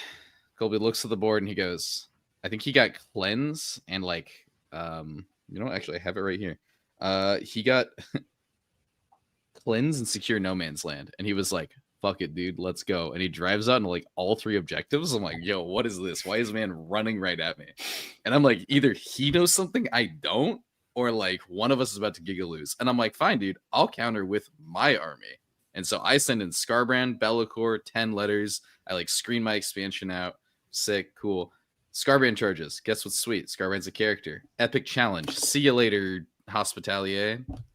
She's dead. Colby did roll like 5 6-ups in a row. I thought they had she had a 4-up invuln. No, she's a 6-up. So he scams me on like 5 6-ups in a row with this Hospitalier. Finally dies, right? The Scarbrand or whatever. Cool. And then I like kill like 2 Sacrosancts. So I'm like, very cool Scarbrand activation, but thank God, like, she's dead. And yeah, then we just kind of are fighting on like all the objectives. He has flamers like everywhere, which is a nightmare. Also castigators are a nightmare for my army because they're twin linked 8 shots for some reason. And I take 4 Benvulns, and if I fail, I take 3 damage. So he shoots like Vol Squad at Scarbrand and does 10 damage.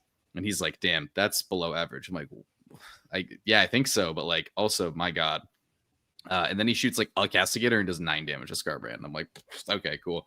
So Scarbrand dies. Be'lakor is in against foe where he doesn't get shot. Cool. I need to kill this Vol unit, right? I Ingress in the Thirster. The Thirster sprints up. I manage to get 2 Grandmasters pointing at it. He goes, Overwatch. He does 10 damage to the Thirster in Overwatch. I'm like, oh my god. Like, I was 1 failed 4-up away from dying. Colby's like, that's actually below average. I'm kind of disappointed. I'm like, what? Anyways, I charge Vol Squad. I pass it like 14 saves that are all damage force sweeps. Goodbye, Vol Squad. Thank you. And then we fight off our expansion. We're going second on, take and hold hammer and anvil. We have killed, I think we've epic challenge out another character somewhere. And Be'lakor is just slicing through some Sacristants without -1 to wound. And then he kind of takes over the late game, bonks some Castigators. GG. Yeah. It was a cool list. Colby and I both didn't really know what we were doing. And turns out, don't run right at demons. I think he could have played a much slower game. It would have been a lot better. But also, boy, is that army tough as nails. It's so random that Khorne demons are just, they looked at all the attack stats and Khorne was like, yeah, you guys are going to have all of them except for attacks. You're going to have AP 4 damage 4 sweeps, but you can only have 2 attacks on your bloodletters. Like, what the fuck? Yeah. Okay. I guess that's Scarbrand's job. Thank you, God of War. I can't be that angry. I just punched you really, really hard one time. Yep. Very goofy. Nice. Alrighty. Moving on to round 3 then. What have we got mission-wise? Is here? Hidden Supplies, Crucible Battle, Layout 8. Ooh, spicy. Layout 8 hidden is... Do you get... What does one of them tow behind your middle double 4-piece? Yes. No. Yes. Yeah. It does. There's a little bit of it. Cool. Okay, nice. So that's a really interesting dynamic. That'll be very standoffish. I imagine, given the armies that y'all are playing, though, that none of your games will be standoffish, and you will drive directly at people and murder them. Lukas is playing into... I feel like there's kind of like 3 default world leader lists at this point that I see being played all over the place. There is the 50 Zerker list. There is the like max X MSU 8-bound with 2 Forge Fiends list, and then there's this middle path list that this guy's Ty Skeleton is playing, which trades out some of those 8-bound for a Demon Prince. So he's got Demon Prince, 2 Slaughterbound, Karn, Zerks, Rhino, and then 2 Spawn, 2 8-bound, 2 Exalted, 2 Forge Fiends, 2 Jackals. This is kind of the Noah's Arks list. How'd it go, man? This is an interesting one. I'm most familiar with the 50 or like the 30 plus, probably 50 Berserker list. I mean, all the world leader games are very favored for orcs, right? Predominantly because it's volatile. Like, all world leader games are volatile, but like if they hit their 4 fight on deaths, we can have a real game. But on average, they hit those half the time. And on average, they also hit them when they don't have their charge bonus and their strength, which actually matters a lot into orcs. Berserkers are functionally -1 to wound. Normal 8-bound, functionally -1 to wound. Exalted 8-bound, functionally -1 to wound when they're off the charge. And they have 1 less attack. So because 8-bound are also a lot slower, like our threat ranges are fairly comparable. Plus I have shooting, plus I have better trash. Like basically everything goes in my favor. So I'll probably spend the least amount of time about this list. About this game, rather. This was a game where I mostly just choked my opponent out with waves of trash, slowly pushed forward toward them, and then just landed a knockout blow when I had 4 CP up. And then when he tried to interact with me, I fought on Death Interrupted and broke his back. That's more or less how it went. I forgot to mention this at the beginning. Another one of the reasons why I went with the 20 boys is because they're much better under world leaders than something like Knobs units. And plus flash kits, where the flash kits are a little bit unreliable and the Knob units are very, very susceptible to 2 CP -1 damage. If you want a 2 CP -1 damage unit of orc boys, cool. It does subtract from the damage because I have 17 claw attacks in there. So yes, you halved their damage, but you did not half the damage of the 76 boy attacks. So good job there, buddy. You're still dead. You're still just a Space Marine. Hubies are weak. And so, yeah, that's, the mix of all the different damage in there means that they probably don't want to use their strat, and it just kind of invalidates their 1 defensive tool that is otherwise pretty decent into something like an ops unit. can keep them alive. So yeah, I think this was. I think Ty only got like 50 or so points, and I think I got up to 87. But yeah, like Gal School unit goes in, kills 10 jackals, 2 spawn, 3 8-bound, and with the attached slaughterbound, gets answered by 3 slaughterbound, 3 8-bound with attached slaughterbound, fights on death, kills them, and the Exalta that also charged in. So I've killed 2 slaughterbounds, 9 possessed models, 2 spawn, and 10 jackals for my Gaskell unit. Like, just trades up everywhere. He can't do anything. You know. That'll do it, man. Nice execution. That brings us into the game that I've been most looking forward to hearing about, which is Tanner versus his ex. This is going in to Mont Ka, a matchup that you have played the other side of in recent memory. Yeah. You want to tell you know Mont Ka better than I do, that's for sure. What's going I on can over read here? the list real quick too. This is Brennan. He's a boy. We've played disc golf together now, so we're real friends. This is his like 7th game of Tau. I think I kind of like made him play this army to a large degree. And Brennan's pretty good at Warhammer. The last time we played in tournament was the previous tournament I played Wrath, and he was playing Subterranean, and basically the same story from the last story turned out, where I ran through his army and it couldn't do anything. This is not the same anymore, because Montka is one of the good into Wrath armies. They truly are not interested in solving you in melee. They plan to actually shoot your units all the way to death. They have damage 4 shooting. They have reliable twin-linked damage d6 plus 1. And they have access to breachers, which Brennan does not have set up the way I would in Montka. But this is like a list filled with big scary stuff. He's playing a Farsight, Melt-a-Suit Brick. He's got a single squad of breachers just naked on wandering around. Got a squad of Carnivores, 30 Pathfinders, 3 Piranhas, Triptide, double Skyray, triple Stealth Suit, and a Vespid unit, which is like, he's got twice as many units as I do. He has a bunch of layers of screens. It's very scary. He's got Battle Shock with the Piranhas.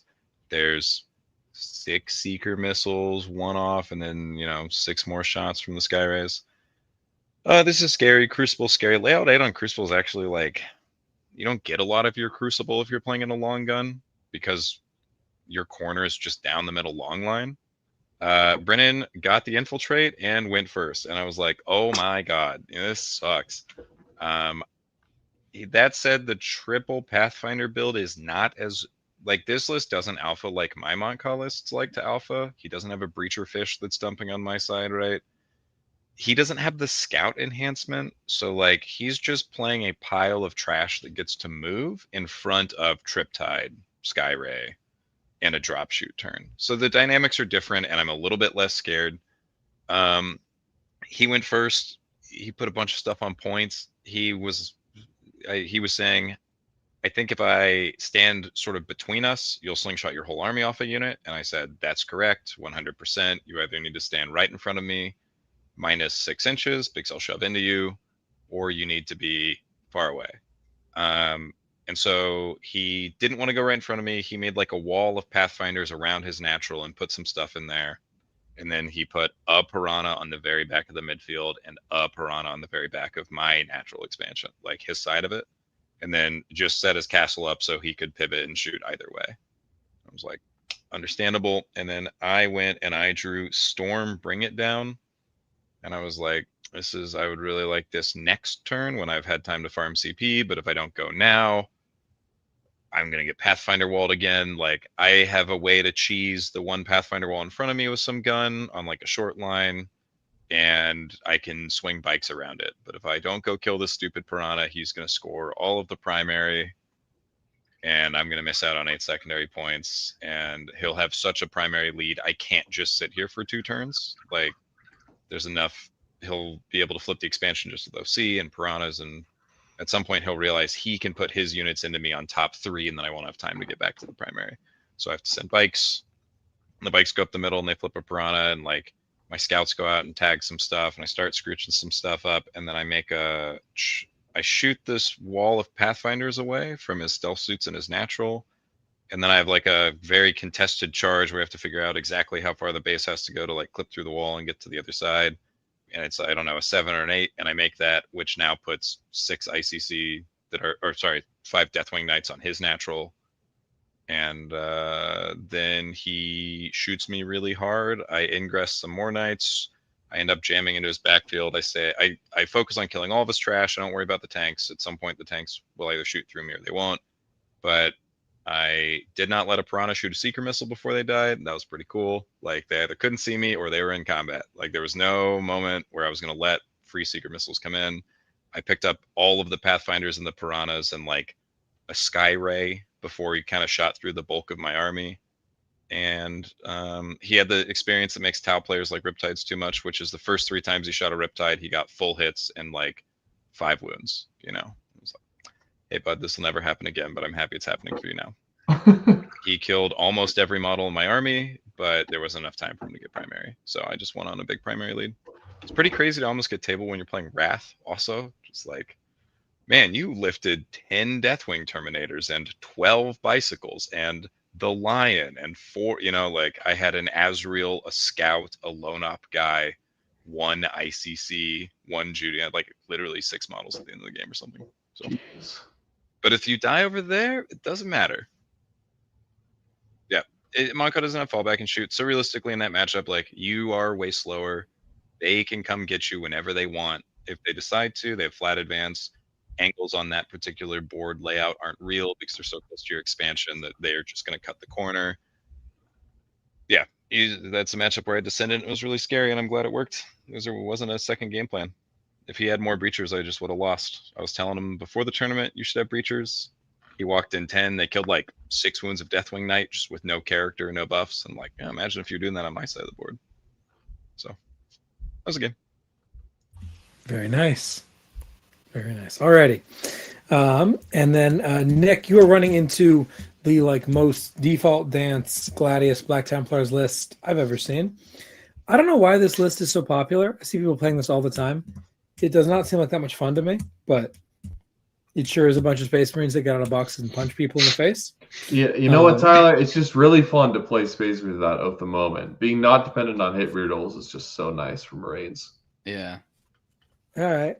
Well, he's got a Captain, Triple Castellan, Emperor's Champion, Combi Lieutenant, Triple Marshal, 5 Assault Intercessors. He's got a 10-man Assault Intercessor squad. That's pretty chad. He's got 5 JPIs, 5 Infiltrators, 5 Scouts, 3x4 Sword Bros, 2 Rep X's, and an Impulsor. Who goes with the 10 Assault Intercessors? The Capitan. And then he put the Emps Champ with a 5-man. I think because he ingressed it in our squad. Or our squad. Wow. Our game. Yeah. Idea behind that is Emps Champion gets like +2 to charge character units. Mm-hmm. So you could like threaten a walk-in charge, or like you ingress, you walk up 8, you could pop right advance and charge because you're Gladius. Yeah. I mean, so this list, as default as it is actually terrifying for me, dude. It's a bunch of small squads of idiots that punch up incredibly hard inside of boxes. And you know what demons hate? They hate boxes. They love unwrapping their presents. They hate finding out what's inside. So yeah, this matchup's scary. Also, Rep X's, right? Rep X's are scary. They shoot a gazillion shots. They kill like, you know, they kill like all your letters on Overwatch. This is a game I have to play pretty carefully. Luckily, I go second, so it's like the ball's in his court. He gets to choose the tempo which this game is being played. He sends some scouts out to do like some secondaries early in the midfield that he draws. Unfortunate for him, he puts them on 2 objectives. So then I send a squad of letters out and eat the 5 scouts, and I sticky both the objectives. And now I've move blocked his Rep X's with a squad of 10 letters because they're giant box, and there's also like those weird layout 8 plates, right? You can't stand on them because there's like terrain on the way there. So he looks at it, he's like, how do I solve this problem? And so he shoots them with the first Rep X, and I'm like, I'll take armor saves, and he kills all the letters. And then he's looking at it, and he's like, oh shit, I can't get to the midfield. Well, pass to you. It's like, now I know this army's punishing, right? He figured it out, but he figured it out 1 shooting activation too late. Cool. I get a 15. I go up, and I think he like very aggressively pushes the Impulsor in the 10-man squad of Assault Intercessors right up to the other side of my U and my expansion. I ingressed in a squad of letters to potentially countercharge that, the squad led by the character. Instead, they go walk in the U, and then I move block the back of it with a squad of plague bearers, and then I charge some dogs out, I think no, the dogs are also still there. So I'm basically 1-inching the wall and like blocking the backside with plague bearers. So I'm like, if you want to come in here first, you can. But the middle's still sticky. So like, I don't really feel like I need to come out this turn because your stuff's still way over there. And like, I just scored a 15. I'm going second. So like, cool, pass to you. I like really held off. I'm like, do I send Scarbrand? I'm like, no, that's trolling. I'll lose the game. So he then sends his rep X's out because he's like, I'm losing. I need to unsticky these, right? Like, I don't want to get my guys out of my tanks. He comes out. He doesn't try to crack my castle. He like shoots some random little stuff that I had like screening his like Emps champion because I didn't want it to come flip my home field. But now there's 2 rep X's in the midfield. There's a giant squad of 10 guys, like, 1.1 inch away from my staging ruin, and an impulsor with other guys inside. And I'm like, all right, dude, it's go time. So we charge Be'lakor and Scarbrand into one of the rep X's. We roll high enough on our charge that Be'lakor is on one side and Scarbrand's on the other. So basically, what I'm setting up here is if Be'lakor pops the repulsor in one hit, then the guys inside are on 40s, and 6 of them. They're going to be too big to get out and not be in pile-in distance to Scarbrand, which is sweet because then I can pile in and hit, and he can't interrupt because they're battle shocked and all that. And he can't fight on death, too. That's pretty big. The other one, I'm like, I'm just going to only be able to one-shot this rep X, hopefully with the Thirster. Cool. Ren Masters are coming out. My squad of like 10 letters with the character that's been waiting, they charge the guy, the 10-man squad. So basically how this goes is I charge the 10-man squad with the captain. He pops fight on death. I one-shot his squad. He one-shots me back. The Fleshhounds kind of charge like the impulsor in such a way that I block the disembark to like come hit my demons, and he can disembark out the back because I couldn't fully wrap it, right? Because the letters needed to be there, but like the fight on death with 10 assaultants and the captain killed all the letters.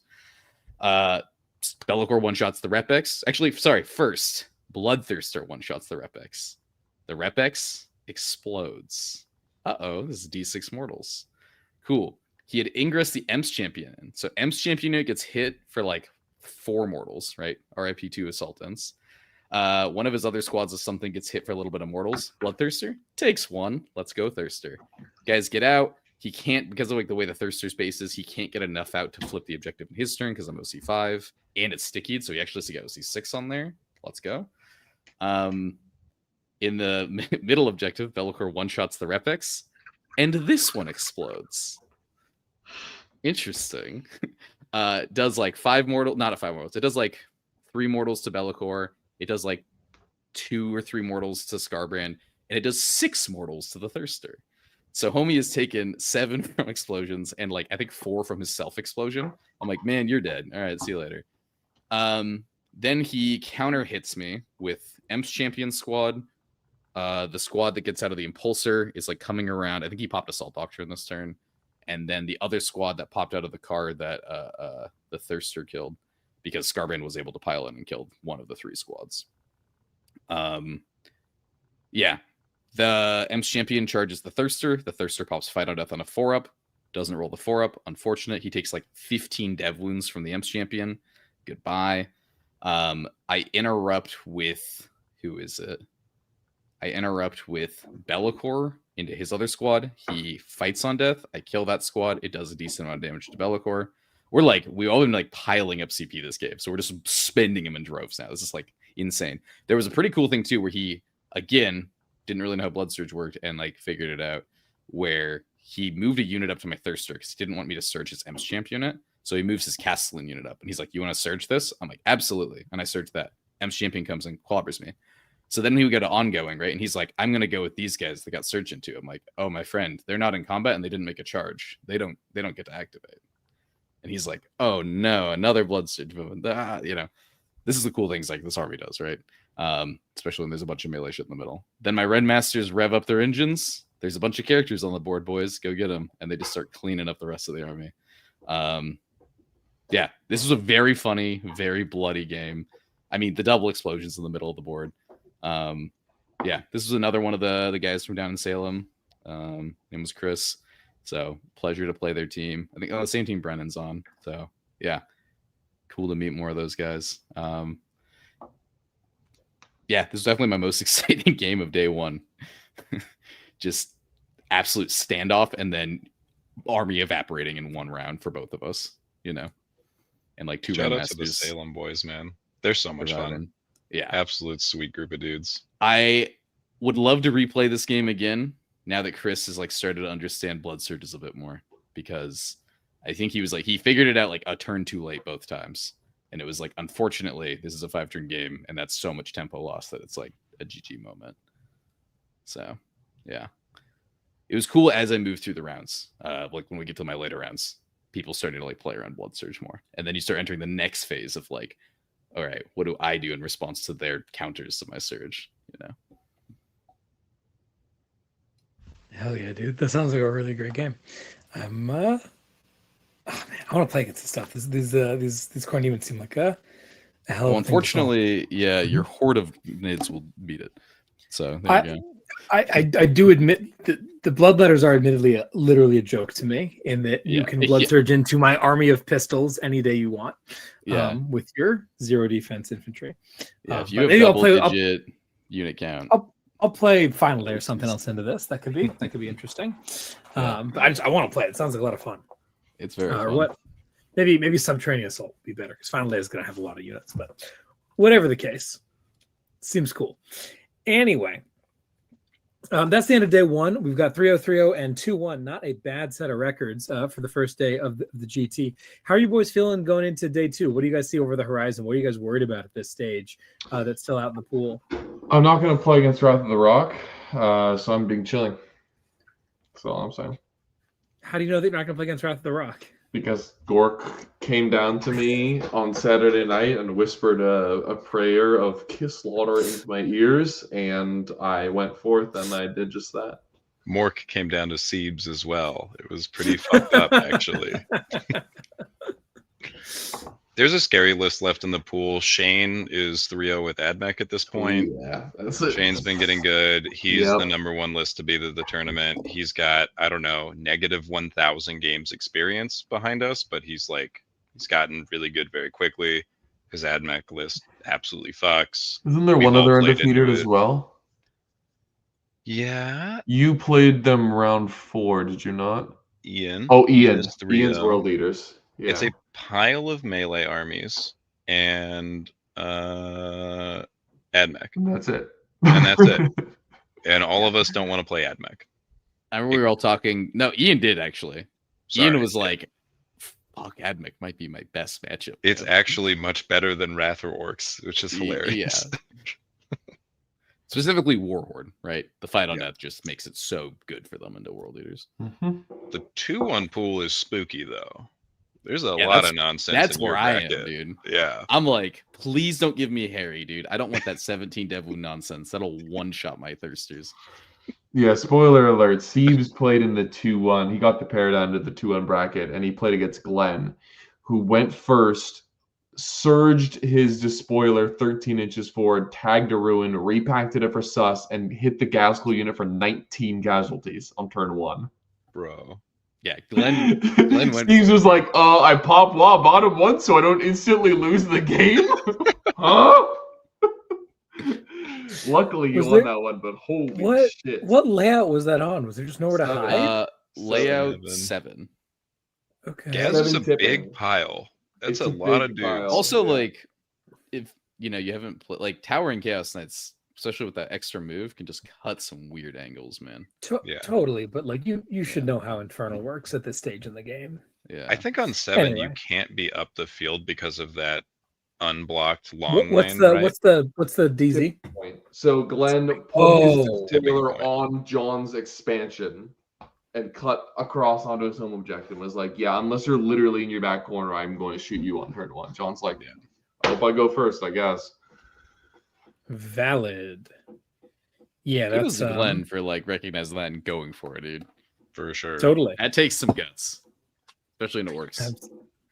Alrighty. Well, the morning comes, and sure enough, Lukas is blessed to dodge Tanner, but he is not blessed enough to also dodge the AdMech. So we've got Lukas versus Shane, round 4.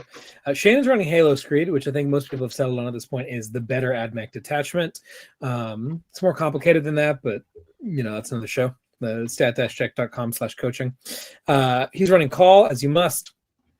2 squads of Rangers, a single Dune Rider, a single 3-man Laser Chicken unit, a single 5-man Skystalker unit, 2x3 Cerberus Raiders, 10 Infiltrators, 5 Infiltrators, so just 15, and then 10-10, so just 20 Rust Stalkers. No, there's the 30th. 10-10-10, the full 30 Rust Stalkers. Only 1 squad with Blades, 2 squads with Razors. I assume that's just a WYSIWYG situation. And then 3 Scorpius Disintegrators. That is an anti-orc situation. What do you mean? Why would you not take the one that wounds on 3s? Because you want to have a pile of dev wounds to go kill Gaskell. He wants to trade a precision out either Gaskell or Makari. Yeah, precision. But like you kill Makari with the Sergeant anyway. You don't need them to do that. It's also very good into World Leaders because you can kill their Juggerlord and ensure they remain tagged. They're all precision. I don't see why this makes that big of a difference. It's precision dev wounds. You just get to say, hey, those 7 kill that idiot. No dice being rolled. Yeah, you don't lose any efficiency, right? You just do the number required, and then you assign that, and then the rest goes into the unit. I agree that the claws are a better weapon, but if you want to be able to kill infantry characters, or like as we talked about, these annoyingly tough characters attached to infantry, right? Like a Juglord and Gaz are very annoying to kill when they're on a 4-up. Yeah, it's just that like you can certainly park some of the devs there, but as pleasant as it is to just say those go there, saying he takes invulns and then once he's dead, the squad takes armors that are like 1 pip worse than his invuln while being significantly more efficient just seems like a better thing to do to me.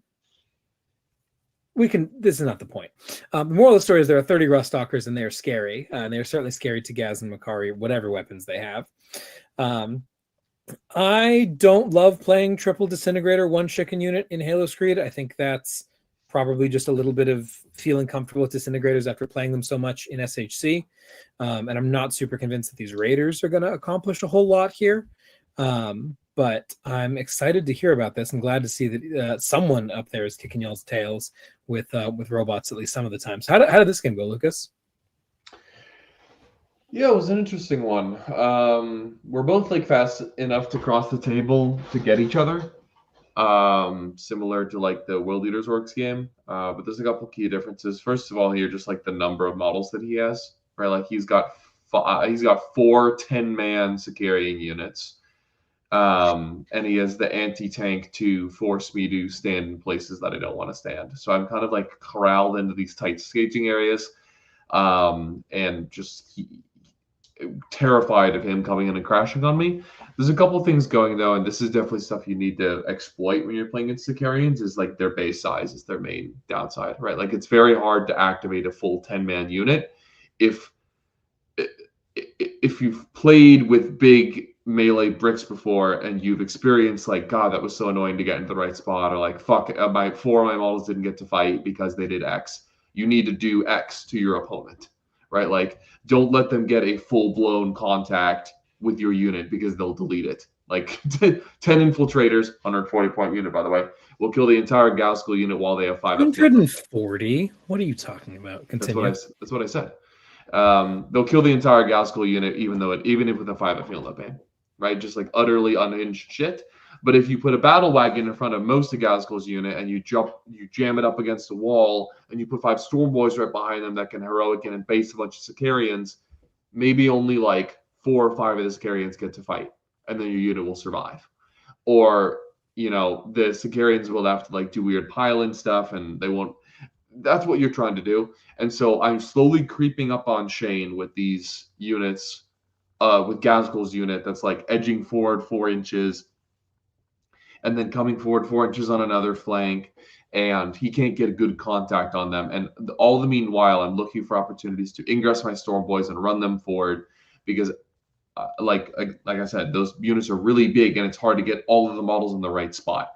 So I build a couple turns of just like 5-man idiots getting in the way, and then 5-man idiots getting in the way. And then he's like, okay, well, I'm scared of you wogging me, so I'm going to take the initiative and come attack you. And that's when his infiltrator squad goes into Gaskell's unit, low rolls, I forget if I'm able to heroic or he just can't get his good pile in. He still kills like half of Gaskell's unit, which is ludicrous with 4 infiltrators. But then I kill them back, pile onto the middle objective, sticky it, revive D3 boys, water and go. And even though I don't deny any of his primary at that point, like I've already killed a 10-man infiltrator and I hit him like a ton of bricks, and I kill like 2 Scorpius, I kill his remaining dogs, I kill all of his like little 5-mans, which is really important. And the game basically comes down to it's going to be a dead draw basically if I fail my Gaskell Battle Shock test, because he has to deal with both boys bricks in one go. If I fail my Battle Shock test, then it's going to be a razor close game where I have to try to beat him by like 3 points. But I pass the Gaskell Battle Shock test, so I can fight on death and interrupt, and I just kill like 40 Sicarians in one turn. Yeah, Warhorde in particular, but just Orcs in general absolutely has the volume and the types of profiles that can kill Sicarians at Mach 10. It's just a matter of like getting in the right position and not letting them just like slam you first. Because while they do have the speed and a lot of damage, if you attack on all of the fronts at the same time, like they only have 1 reactive move in one place, right? And they only have 1 interrupt, and you can counter it with fight on death. Really, the only failure point is there's 2 failure points. Either they like break your back first, or you become battle shocked. And I know that battle shock is scary as hell. Did you pass because Gas has better than average orc leadership? Did you hit he's normal war boss leadership. Yeah, I rolled exactly an 8. Yeah, very scary. But yeah, this was probably my most challenging game of the weekend. I think other than the mistake of Shane like going in on turn 3 when he didn't really need to, I think he could have continued to play a standoff game with me. He also led with the wrong units, right? Like he put his 3-man dogs out because they have the reactive move. Okay, I killed him with tank busters and I didn't move a muscle. He put another squad out. He put the Taraxi out and another 3 dogs because they have a reactive move. Cool, I killed him with the tank busters and didn't move a muscle. Right? Like I'm killing these 5-mans, and meanwhile, so like we're trading trash and I have more of it than him. So it's like a net positive for me in that regard. And then he goes in with the infiltrators and a really awkward engagement where he should have just pre-measured and been like, yeah, this is not going to work. He should have led with, sorry, I didn't finish my previous point. He should have led with the disintegrators. He should have made them toughness 11 with Halo Screed. They have smoke launchers. Despite what their name implies, the tank busters can't actually kill a disintegrator from while they're inside a car because they're hitting on 5s, down to 4s, up to 5s again, and then winning on 5s. It's really, really bad. So I have to get out, and then he can like actually leverage his shooting advantage. So he should have put all the disintegrators in front and been like, do you want to WAF for the most useless part of my army? And the answer probably would have been no, which is to his benefit. Yeah, very interesting game. I think Warhorde has the tools to deal with AdMech, but I think it's probably still AdMech favorite because their army is like 300 points undercosted. Sounds about right to me. Good tip for the AdMech players out there. If you're playing Ink Scorpius, they are not just a tool that can sit back. You have the best counterpunch in the game. Get yourself something to counterpunch. Nice. This is a secret also for all mixed arms players with 3 dumb tanks. Mm-hmm. If you don't need your dumb tanks all game, and you put them in front of the opponent's melee army, it's often immediately unwinnable as the person with melee. Yep. It's so annoying when someone does this. And like, here's 400 points of tanks I don't need. And like, oh, well, GG, man, I guess. You've instantly countered my whole build. Yeah. Yep. Mm-hmm. Yep. Very nice. Alrighty. Tanner does get the long straw here and manages to pull Ian. Ian is not able to drop into the 2-in bracket. Ian was on the show at our Challengers Cup episode and also at the GT he won beforehand. So big love for Ian. He is playing, as I said, the second of the 3 common world leaders list, which is the 50 Acre Wood or 50 Zerker Wood, which is 50 Zerkers. Here's a squad of 8 bound, a squad of exalted, 10 jackals, 2 spawn, 2 slaughterbound, 2 juggerlords list. So very low on unit count, very high on damage count and on irritating pile console 6 nonsense. But kind of fundamentally a strengths and weaknesses army, right? Not very well rounded, does only a couple of things very, very well, has some very clear exploitable problems. So I'm not surprised that Tanner has the right juice to press on those pressure points a little bit. How'd this game go, Tanner? Yeah, This is on War Games Live, right? This is on War Games Live. You can watch this Hell game. Yeah, you can watch me play good for turns 1 and 3 and bad for 2.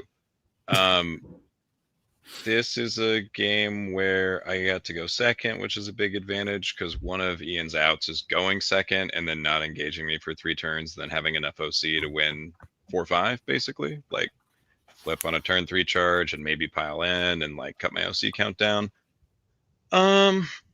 Yeah, but he had to go first. He put some spawn out. I said, all right, I want to be close to you. You can hit me with your whole army. It's not going to matter. My failure points are like letting units shoot past my line or getting unexpected combats with a 6-inch pile-in. Ian can't really spare a blessing for 6-inch pile-in. He's pretty convinced he needs fight on death all the time to mitigate the fight first interrupts, or the fight first and heroic with fight first. I think he's right, probably. I put my ICC onto his natural expansion and killed a spawn. I walked out in the middle with some Deathwing Knights and killed a spawn, and then I set up the lion to heroic one of these things to put bikes in an expansion and was like, there's no way you can clear all of this, and I'm going to ingress. And then he ran in, and then I ingressed heroic Deathwing Knights into my ICC. I used the lion charge of the charge phase strat and charged away from the eviscerators in the squad in the middle. He killed like 3 Deathwing Knights in the middle. The ICC lifted 11 guys with sweeps before anything else happened, and then that squad of his Zerkers are going to be stuck with Deathwing Knights for the rest of the game. And then I kind of flubbed it turn 2 because I got really excited to charge something with Azrael. Truly, I was like, okay, well, the game is over. I'm going to kill a unit, and then we're going to talk this out because you will never push these 5 Deathwing Knights. You will never take this expansion. So I like rolled my bikes out and walked Azrael out and like shot 3 remaining guys to death and put bikes on a point. I swung with Azrael first instead of the lion, and he pulled the 3 guys that the lion was touching on the Zerker squad. And I was like, I guess we're going to play the rest of this game. And then like more turns of that. But yeah, Ian played really well. This is a game you can win with World Eaters if your opponent hasn't played in a World Eaters a bunch and you like catch them slipping. But if they don't, then it's impossible to lose going second. And we had a fun game and Ian played great. But Zerkers kill a functionally 0 amount of Deathwing Knights. I spent like 4 CP on AOC this game. So, yep. Oh yeah. Alrighty. Yep. Fair enough. Great game. You can watch it on stream. Really fun. Sorry, Ian. It's fucked up matchup. Totally. And moving on now to Nick's round 4. We see the new Drukari making their first appearance on stream. We got Reaper's Wager, played by the boy Frank. He's got a whole bunch of Drukari stuff, including only 2 squads of 5 Hellions. Yeah. Cool. Frank. How was this? Oh, sorry, keep going. Yeah, no, this game was honestly really fun. Out of all the opponents I played this weekend, Frank was the one who like played around. He started figuring out Blood Surge the best. By like round 3 of this game, he like started trying to like bait with 1 unit, hoping I'd take the bait, and I'd be like, nah. And he's like, you got me, man. I had a second unit. He started figuring it out. Like what you do is you send in like 1 melee unit, right? Okay, this is an unfailable charge. Do you want to surge into this? Cool, you do. You get closer. Here comes my second melee unit that can walk up to you now. Cool. So he started to figure that out in the game. I know I talked with Frank at the start of the game too, because I was really confused. He's playing Reapers with no Harlequins. Part of this was he was just like, these are the models I got. He's like, I want to play Witch Cult. I'm working on it. He had a lot of like sweet old models. Like he had like an old Talos. He had an old Ravager. He had some old witches. Apparently he like played Drukari in high school, took a little break from Drukari, and then came back. And he's like a Portland local. But like I think it's mostly just like him and his friends hanging out playing at their houses. So it was cool to see him at a tournament here. I think he'd been to a few of the dicing deaths before. So I mean, it was a pleasure to get to meet one of the regulars, nice. Who haven't met yet. And I mean, I'd be really excited to play this guy again. This game was on Linchpin, which was pretty good. I think 2 of my practice games, like RTT and practice game were on like Linchpin layout 8. So 7's not that different. He ended up going first. He did the thing that I like it when a lot of people do, where he put something in the middle. I think he got a second. Yeah, he got a second to go to the middle. Put some Cabalites in the middle. Unfortunate. That seems like Bloodletter food. Bloodletters came out, ate the Cabalites. They love killing guys with 5 or less models in the unit. Any more than that, it gets sketchy. So yeah, we sticky the middle. We kind of move block his army, and we go past 2. Have fun figuring this out. He does the thing where he puts a bunch of stuff outside of 6 and shoots it with 1 unit with a bunch of guns. And I go, armor saves, and remove all my letters. And he goes, oh no. And I go, hello, 13 primary, and also no area denial for you. Yeah. I ingress in a squad of letters to flip his expansion because I was kind of seeing how he was playing, and I was like, I need to try to flip this once and sticky it. I kind of forgot Venoms can like pick Cabalites back up. So he just picks them back up. I'm like, oh, fuck, this is actually kind of annoying because I'm going to eat your Venom and sticky you, but then your Cabalites are there. Now I haven't really done that much. Like, I'll own it because it's an OC 21 unit. So I walk him out. I do some other stuff. We stage. He has this really scary Lilith 10 Witches unit, which is in a Raider. I don't know if you guys have played against any Raiders yet. They have like this really cool thing where like their data sheet ability changes depending on what's inside. So the Witches get like a 6-inch disembark. So this unit was basically like, hey, if he ever really wants to, he can come try to flip my expansion.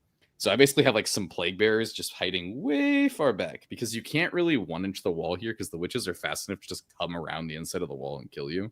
So I just put some Plague Bearers way far back, and I'm like, this is going to be a really long charge, man. So if you ever really want to disembark your Witches and go for it, go ahead, but good try. The other cool thing about that too is like I've been sending in some stuff to the middle to reinforce it. Like I think I draw area turn 2, so I send some dogs in to get area, but also try to move block where the Witches could land. So if they do come try to flip my thing, I surge into them. Sure, they'll kill the dogs, but now there's 10 Witches just standing out in the open with Lilith, and then I charge them with a monster and kill them. And my expansion remains safe. My 10 letters, I'm about to charge the Venom on his like expansion, and then I go, what's behind that wall over there, right? I'm like, maybe I'll go charge this Ravager instead. And I look back there, I'm like, oh, that's a squad of Incubi with an Archon. Shit. And then I look at the Venom, and I'm like, wait, this unit's +3 to charge because of my enhancement. And I realize if I roll like, a 7 or like a 6, now it's like a 9 or a 10, I'm going to have to base this Venom, which Venoms have the giant base, right? Because of like their hole. And I'm going to get heroic by this Archon. And I think this is a turn I drew Display of Might. And also I'm denying his expansion. I'm like, dude, this sucks, but I think I'm just going to like move block this Venom as best as I can with like my movement and just not charge you, which feels terrible, but like it's like a 9 points, right? This feels really good. He then he like ingress some Hellions in. He doesn't want to get within 6. He hadn't quite figured out yet just to send in 2 melee units, right? And like charge me with the second one. So he sends some Hellions outside of 6 and he starts shooting the letters. And I think this is when I like scam him the most I've ever scammed anyone with letter saves. No, this was not the turn he did it. He shot him. He didn't do enough damage. He failed a 6-inch rollable charge, which is actually a 7 because he shot some letters. Sorry, man. So the squad of letters that just stood there for a turn is now holding his expansion again. Interesting. They like eat the Venom. I think they eat the Venom, they sticky, then they just kind of stand there again. And then he's like, all right, we're going to go for the 6-inch charge again. Lands it, passes me 15 saves. I make 10 out of 10 5-up invulns. Then I beat the Hellions to death. And I still have like a heroic Bloodmaster and 2 letters. I'm like, dude, this is the most value I've ever gotten out of a letter squad ever. This is insane.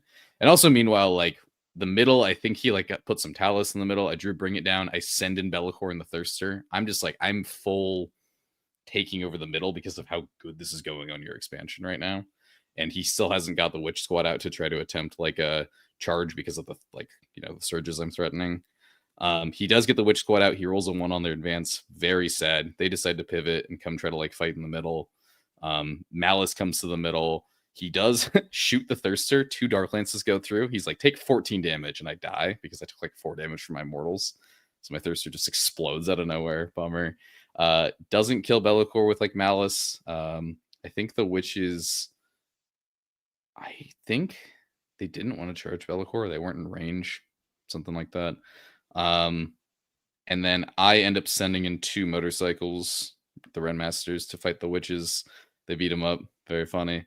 My Bloodmaster finally dies on his expansion, but it's like I've held it for 4 turns of the game with this Bloodmaster and these heroic letters, and he's just kind of like, all right, yep, you win, you get bottom 5 score on man. But that was the turn where he like started figuring out like blood surgy stuff, and he's like, okay, I get it now. God damn it, this army is annoying. But yeah, we had an absolute blast of a game. That was also a game I held Scarbrand back. In some of my earlier games, I'll be like, I'll send Scarbrand in early, and then he just dies, and then I'm like, maybe this was dumb. So this game, I was like holding my great resist back as long as I could until I was forced to commit them, and that felt a lot better. And I used that to my to help me in the next game. Very cool, man. Very cool. But yeah, I think. Oh, sorry. Go on. No, go ahead, please. I think this game and the game before that were my favorite games of the event. It's always nice to meet new people, especially people who are such a joy to play. So, yeah, I'm excited to see them at more events. Very cool. Very cool. That does bring us on to round 5, the final round. We have 3 undefeateds left in the pool. We've got Lukas, we've got Tanner, we got our boy Asibs on his other Warhorde. Tanner is very excited to run over some orcs. My chops. I'm so excited. I can only imagine. The orcs are quivering in their boots, and the pairings go up, and Tanner is a sad, sad man as the orcs have paired the mirror match, and Tanner has paired down into Shane, the admech that just defeated Lukas. Skill issue. Indeed. So Lukas here is playing for what is essentially treated as top table, as this is the undefeated finals. And he is playing into our boy Mr. Siebert on his Warhorde list. I'll leave it to you, to Lukas, to break that down. But how did this how you know what? Sorry. Pause. Absolutely not. We will save the finals for last. Let's jump over to Tanner's game instead. We've heard about Shane's list. How does this matchup end up going for you, Tanner? I imagine that a bit more complicated of a matchup than it was for Lukas. Yeah, this is such a bad matchup. Shane and I have played this game already in practice. We've been talking about his AdMech list the whole week. Like, Shane and I have either played Deadlock or played Warhammer every day for the week. So, like, we both have thought about this a lot. It's on layout 1. It's Terraform. This is my least favorite mission with this army. It's one of the ones where my primary denial playstyle is going to get mitigated by my low unit count. Often when people just run up with their trash and terraform, it's like, well, I have the unit to deal with that, but I don't have a unit to sit around and unterraform what you've terraformed. I have to go first. This is not ideal.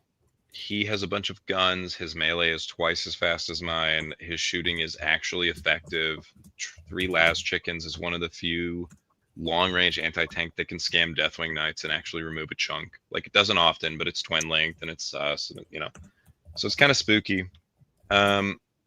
My goal on layout 1 is to put ICC in my natural expansion so that they're threatening the 6-inch pseudo-heroic across most of the objective. This means you have to put a very small base on the far end, on like my side of the thing, in the middle, if you want to hold the middle. Otherwise, you have to come dig them out with melee, which is very hard because very few units are going to be able to take an ICC hit, especially when we're by a wall. I'm going to have some pylon shenanigan, even if you like put a boat on one side of it. There's not going to be a lot of true basing, and the back rank's going to swing around. And the ICC pretty much lift a full Ruststalker unit, even if like 4 or 5 of them swing, enough to neuter the unit. So that's one of my goals. The other problem is I can't project threat to his natural from behind my wall with bikes in a significant way without having the whole bike unit get lifted. So we've tried this once before where I've tried to stat check and he's removed enough of the army from far enough away with the guns and close enough with the melee that I know this is a risky plan. So I decide, okay, we're on the clock. We have like an hour and 20 each. I'm going to play a different line that neither of us know how to play. This is where I like actually love to play Warhammer, and we'll figure out how to handle this one. And I've played a lot more Warhammer than Shane, so probably I'll have an edge in this particular instance before we get to figure out how it ought to have been played in retrospect. I play slow. I bring my Outrider bikes to my natural expansion, where there is going to be like 1 tank's worth of angle. If you want to shoot 1 dizzy at the bikes, I accept. You're going to kill 2 bikes. I'm going to res a bike. I'm going to get movement. That's not a good plan. I put my lone up on the back of that expansion because I keep them behind the wall for 1. So I just bikes, ICC start making their way to my natural, actually inside the wall. I can't contest the middle, and I drew Turn 1, bring it down, tempting target, super cool. I can't take his natural. I can't go in the middle. I can't expose turn 1. He'll have the gas to kill me. So I just go take my natural expansion. I get my ICC moving, and I pass. Shane moves. He gets out to his natural expansion. He stages his tanks. He walks some of the little horse dogs up. I forget what they're called. The 3-mans with the reactive. He rudely draws area and no prisoners, which is pretty lame. I don't know what... I have him scoring 2 on no prisoners, so he must have killed something, but I don't remember what he actually pulled out of my army. Maybe a lone op lieutenant. I don't know. I can't imagine I lost a unit. It certainly wasn't a real one. Turn 2, I draw recover and defend. So I'm kind of staged to go hit him, but not really. He's put a tank on the inside of his natural expansion wall. He's not contesting the middle.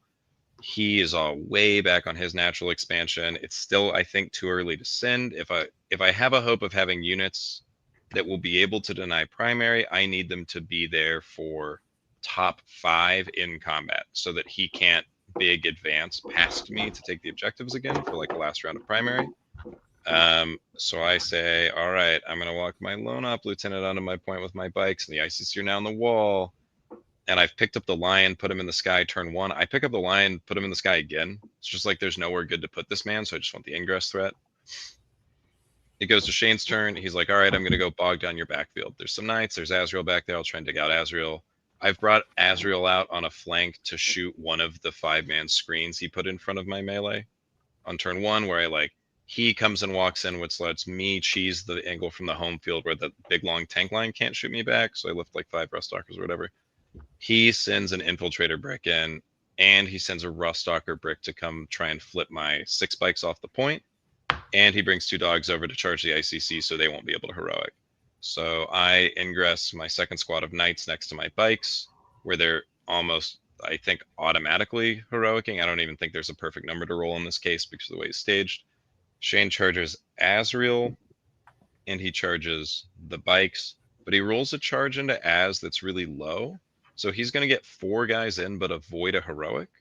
And he has to determine, do I reroll a 4 or a 5 to get most of the unit in, but then I'm going to push strat one spot, heroic the other? But he'll probably pick up Azrael's unit, or does he accept? And he just accepts the low charge. So I can't do my double heroic. But this means Azrael's unit doesn't die. I just AOC the infiltrators and pop the helm, and we keep 2 Sterngar and Azrael, which is pretty important because I need CP in this matchup. On the other side, because of the knight heroic, I roll an 8 or something, enough to base a chunk of this unit, that he's only going to get 6 guys into the bikes. 4 of them are actually truly based by Deathwing Knights. And that's perfect for me. That's exactly what I want, right? Not enough to hurt the knights, not enough to really kill the bikes. So I clear all those guys in melee. We kill the dogs. Azrael's unit kills 2 guys or whatever, but these guys are now next to these 5 Deathwing Knights in my backfield. On my next turn, I res a bike. Let's go. Flag guy returns again. We're now very close to this tank that's sealing off that, the board edge side of his natural expansion. There's another tank between the buildings in the middle. So I actually can't put bikes on his backfield, which is the dream.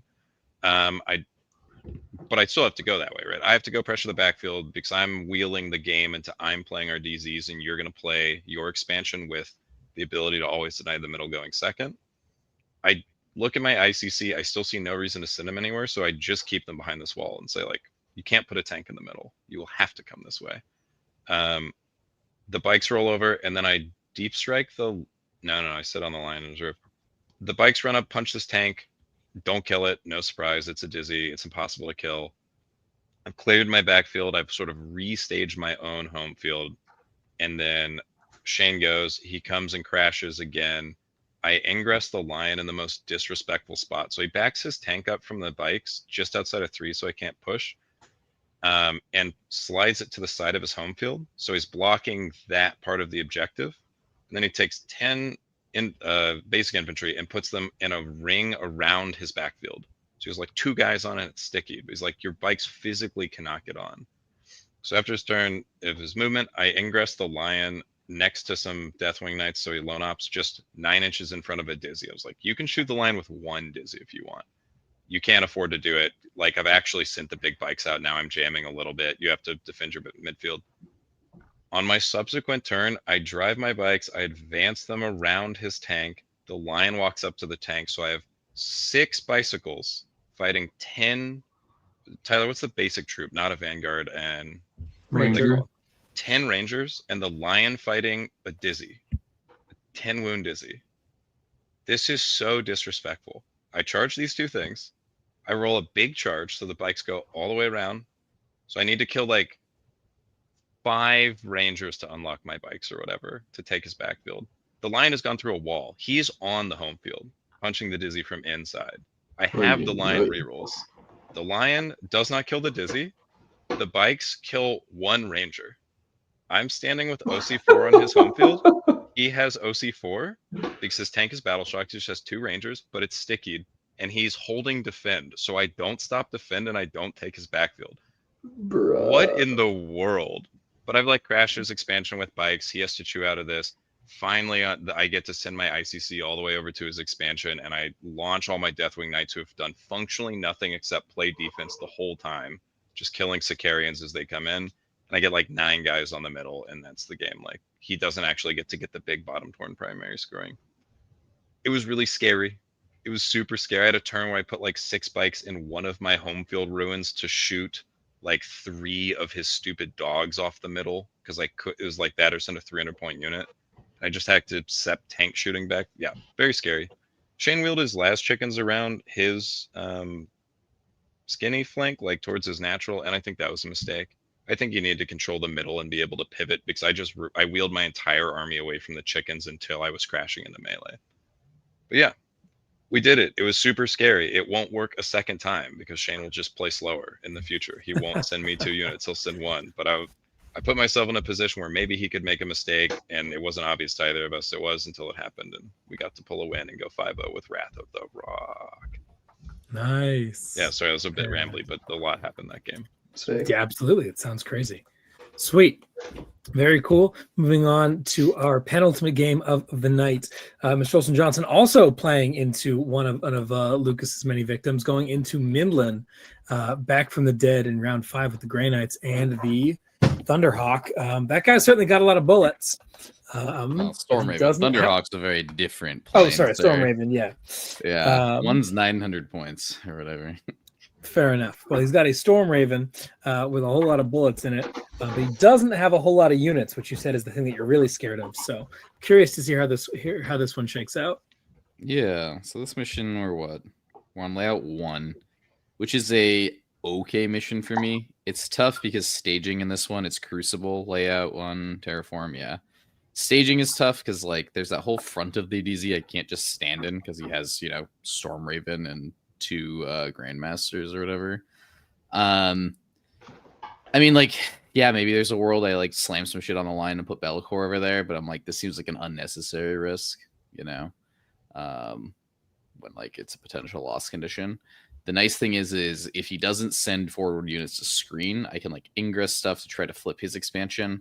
But since he's got like the Calidus infiltrating on there, I think he won infiltrating roll off, slams the Calidus down there. I can't block it with Nurglings. Fair enough, dude. You're gonna probably get that turn 1. That's fine, I'm going second, right? So it's like I do have the bottom turn primary advantage. He unfortunately has the Terraform primary advantage, right, which kind of negates itself.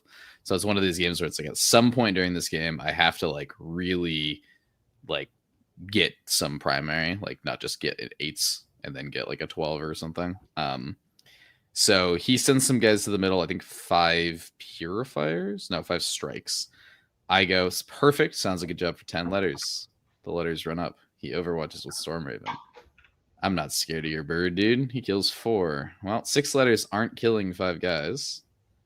Time for Scarbrand to advance up into the pocket and give his aura to them. So Scarbrand rolls a big 6. Let's go, baby. He advances into the pocket.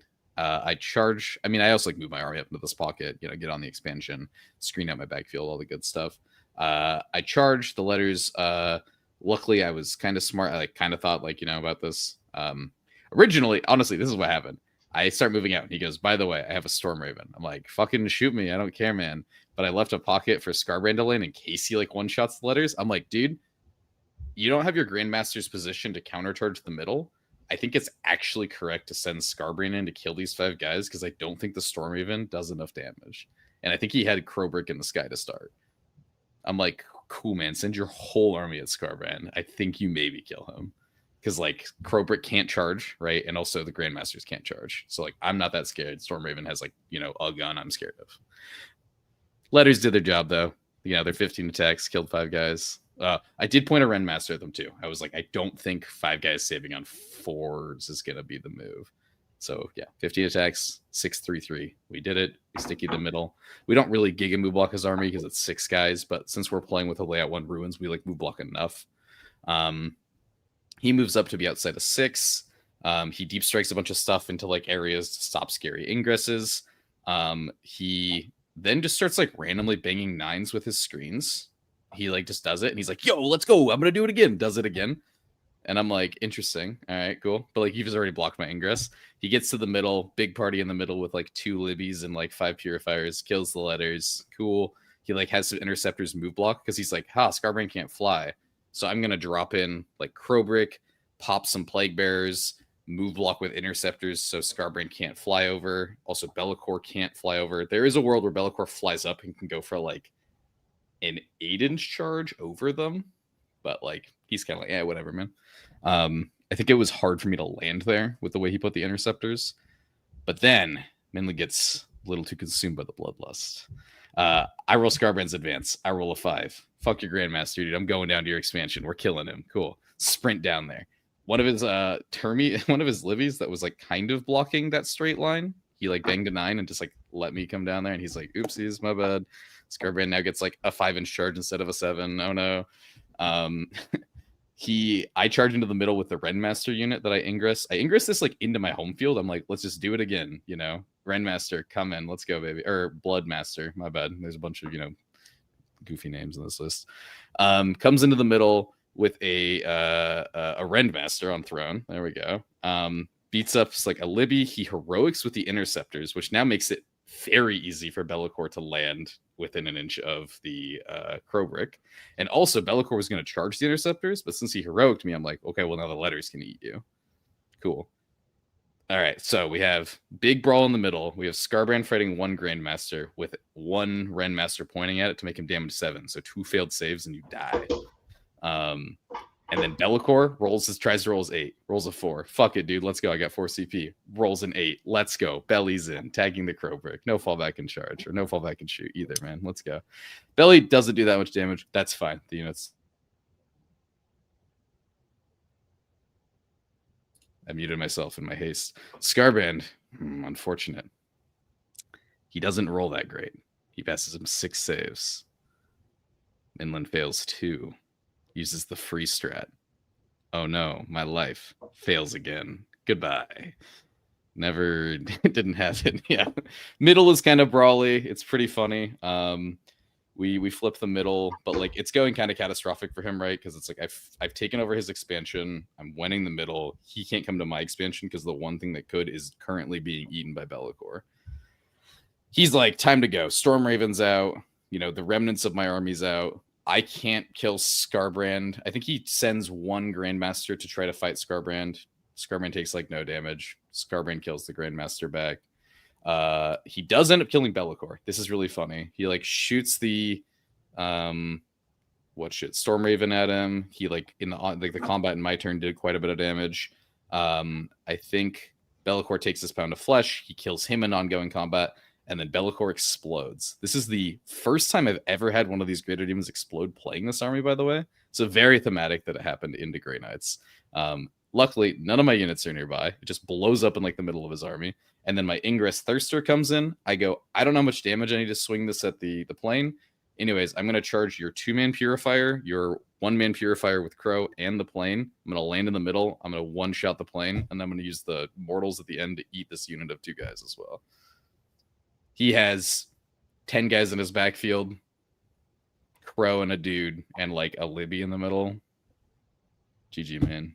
Blood Legion reigns supreme. So, yeah. Hell yeah, dude. Game was pretty fun. At the start of the game, I pointed at the plan, and I was like, Scarbane doesn't like things that can fly, dude. If no one can fly, then... Or if he can't fly, no one deserves to. And I did it. I did, like, I don't know, 28 damage to it or something. Excellent. That's a good bit. Yeah. Fun game with Minlin. I don't know how I, like, mind controlled him into getting all bloodless. It was pretty fun. It was a good game to end on. Very nice.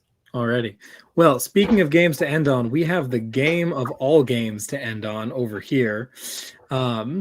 Lukas, do you want to tell us about this Orc mirror match finals, which, of course, again, is on War Games Live for those who are interested. And I highly recommend checking it out. But in your words, Lukas, what the fuck happened? Yeah, it was a pretty wild last game. Seebs and I have played each other a lot. We've actually played each other in the Orc Mirror match at previous tournaments. Check out our Rose City Rumble episode from February, where we I played my Tactical Brigade into his War Horde. So we've done this song and dance before. Terraform is a bit interesting. I mean, it's really going to favor who goes first, right? In the War Horde Mirror matchup, to go first, get the momentum and the Terraform advantage. Unfortunately, John does go first here. I'm going to need to try to start attacking him early and removing some of his trash, because while he does have like the Zodgrod unit and more shooting units than me and a Knobs unit to trade with. Can you run down his list, Lukas? Sure. We've talked about it yet. Yeah, it's the Gazgold Mech 20 boys unit. It's 10 Snaggers in a truck. It's a unit of 5 lead knobs in a truck with 5 flash kits. It's a unit of lead tank busters with 5 flash kits in a truck. It's the Zodgrod unit, 2 squads of Storm Boys, 2 squads of 5 commandos, and Snikrot. I think that's all of it. So basically, he sacrifices my wagon plus 20 boys unit and a couple of trash units for the Zodgrod package, a knobs unit, a couple more shooting units. Yeah, that's basically the trade-off. So I've got the second big, massive hammer unit, but he has like more shooting, so I have to play a little bit more coy than he does, especially going second. Yeah, so obviously in the mirror matchup, John knows exactly the kind of pressure he needs to apply to get me to wall in an uncomfortable position. He puts me exactly in that position on turn 2, where he's getting the terraforms. He has control of the objectives. He's in a position to trade up in terms of trash.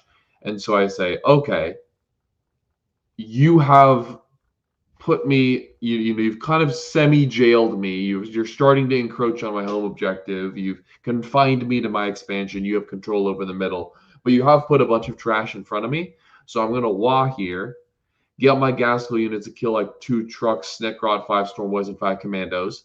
And then hopefully my boys unit in the wagon can go cross-court into the Zodguard unit, delete them, and say, yeah, you've got, like, at this point, a good shooting core, your Gaskell unit, and, like, 2 smaller hammers, but, like, all of your trash is dead. And then hopefully from there, turn 3 rolls around, and I can just take over all the terraforms, do more actions than you with my 3 units of Storm Boys. At this point, you'd only have 1. So just kind of, like, hammer home on the action economy advantage. Unfortunately, what ends up happening during this wall turn is Gaskell's unit, going for their 4-inch charge to get into all the trash, fails it on a 3. I need to spend one of my precious CP to reroll it, and then fails it. So that's horrifically bad. I would have lost the game on the spot if Zodgrod also failed it. I failed the 7-inch charge on Zodgrod. Luckily, I landed it with 10, which meant that I deleted that unit. So my wall turn killed like 5 commandos and the Zodgrod unit. Not great, but we still have our 4 CP for interrupt fight on death. And I think what ended up happening here, in all honesty, is that failed 4 kind of like stun locked both me and John, where like we kind of didn't know what to make of that. Where the first thing he said was like, "I'm gonna leave Gaskell and just like let the WA fizzle," and I instantly was like, "Coward," because I was so mad that Gaskell wasn't gonna get to fight during the WA turn. But actually, that ended up working out massively to my favor, because as much as Gaskell's unit gets a lot out of the WA, it's still like a hard-hitting unit outside of it. And when John didn't attack the Gaskell brick, like the only other thing he has to attack on his turn was the other massive unit of boys that I deposited in front of his army. So his Gaskell unit goes +2 advance and charge, tries to bullet out to my expansion, doesn't quite roll enough to leapfrog over my move block. So he just goes right by my 20-man boyz unit with his 20-man boyz unit, charges in. I fight on death. We obliterate each other. So his Wa turn is like forcing me to spend 2 CP and losing his Gaskell unit. Not great, obviously. And we both looked down at the end of that. We're like, huh. Both of our wall turns were like utterly pathetic. Functionally, nothing happened. I didn't remove the trash that I needed to remove. He didn't deal the knockout blow that he needed to do. And from there, I have this like half health Gaskell unit that's like limping into combat and like hitting his B-Snaggers a little bit and killing his Gaskell, and his flash kits are like just getting the heavy bonus for 3 turns in a row and just like shooting my idiots as they come in. And I'm flipping his expansion. I think one of the big things this game was he never even, other than that one very scary Gaskell, like how good does he roll on the advance to try to get to my expansion? Unless he rolled a 6, he was never going to access my expansion again. Meanwhile, I think I flipped his twice. And then on turn 5, I also terraformed it. So ultimately, my plan of removing the trash kind of started to come into play on turn 3 or 4 when I terraformed the middle and he just couldn't unterraform it. And then there was a clutch, like, yeah, he didn't engage Gaskell on the Wa turn. So, like, I have, again, like a 10 health Gaskell, no Makari, no mech, just like 1 10 wound war boss with 12 sweep attacks, wandering through his army, cutting stuff in half. And there continued to be more hilarious dice moments that you should definitely go rewatch on stream, because there were so many funny moments of, yeah, I failed that 4 rolling, but also on my Wa turn, he failed a 6-inch heroic with a reroll. And then on his turn 4, he failed a 6-inch knob charge with a reroll. And then I went for a Gaskell heroic 6, failed it, reroll, fail. There were so many failed easy charges with rerolls that game. It was just utterly hilarious.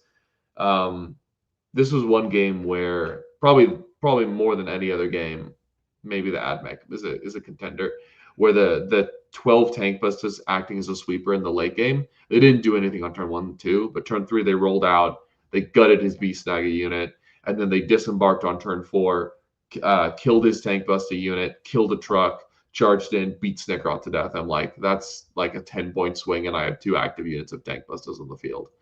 That unit acting as like a late game power feast for Warlord, which tends to like struggle with gas. Like it has one hard thunder punch and then it kind of fizzles. Gaskell helps with that, but the unit of tank busters with good firing deck access is even better at just being a late game piece. So yeah, at the end it kind of just was, he kind of ran out of steam 1 turn faster than me somehow. And I think what he should have done was just plowed his B-Snag unit into my Gaskell during the Wa turn, accepted that I would interrupt, he would fight on death, and even if he doesn't kill the unit, like, he kills all of the boys. And that really limits what I'm able to do with the unit on the next turn. Right? Like, I'm not able to flip an objective with it. Like, Gaskell can just go kill one thing instead. So yeah, like I said, I think that was just like us literally being stun locked and being like, yeah, I don't want to engage Gaskell during the Wa. Well, actually, I think in this case it was the right thing to do. But yeah, absolutely fucking wild game. Just like dumb little scraps breaking out all over the place and lots of interesting decisions and CP management. Just like a really fun melee mirror matchup. GG to John. Always enjoy my games with him. Hell yeah, man. Victory to the Orcs. That puts us at 2 5-0s and a 4-1 on the weekends for a total of 14-1.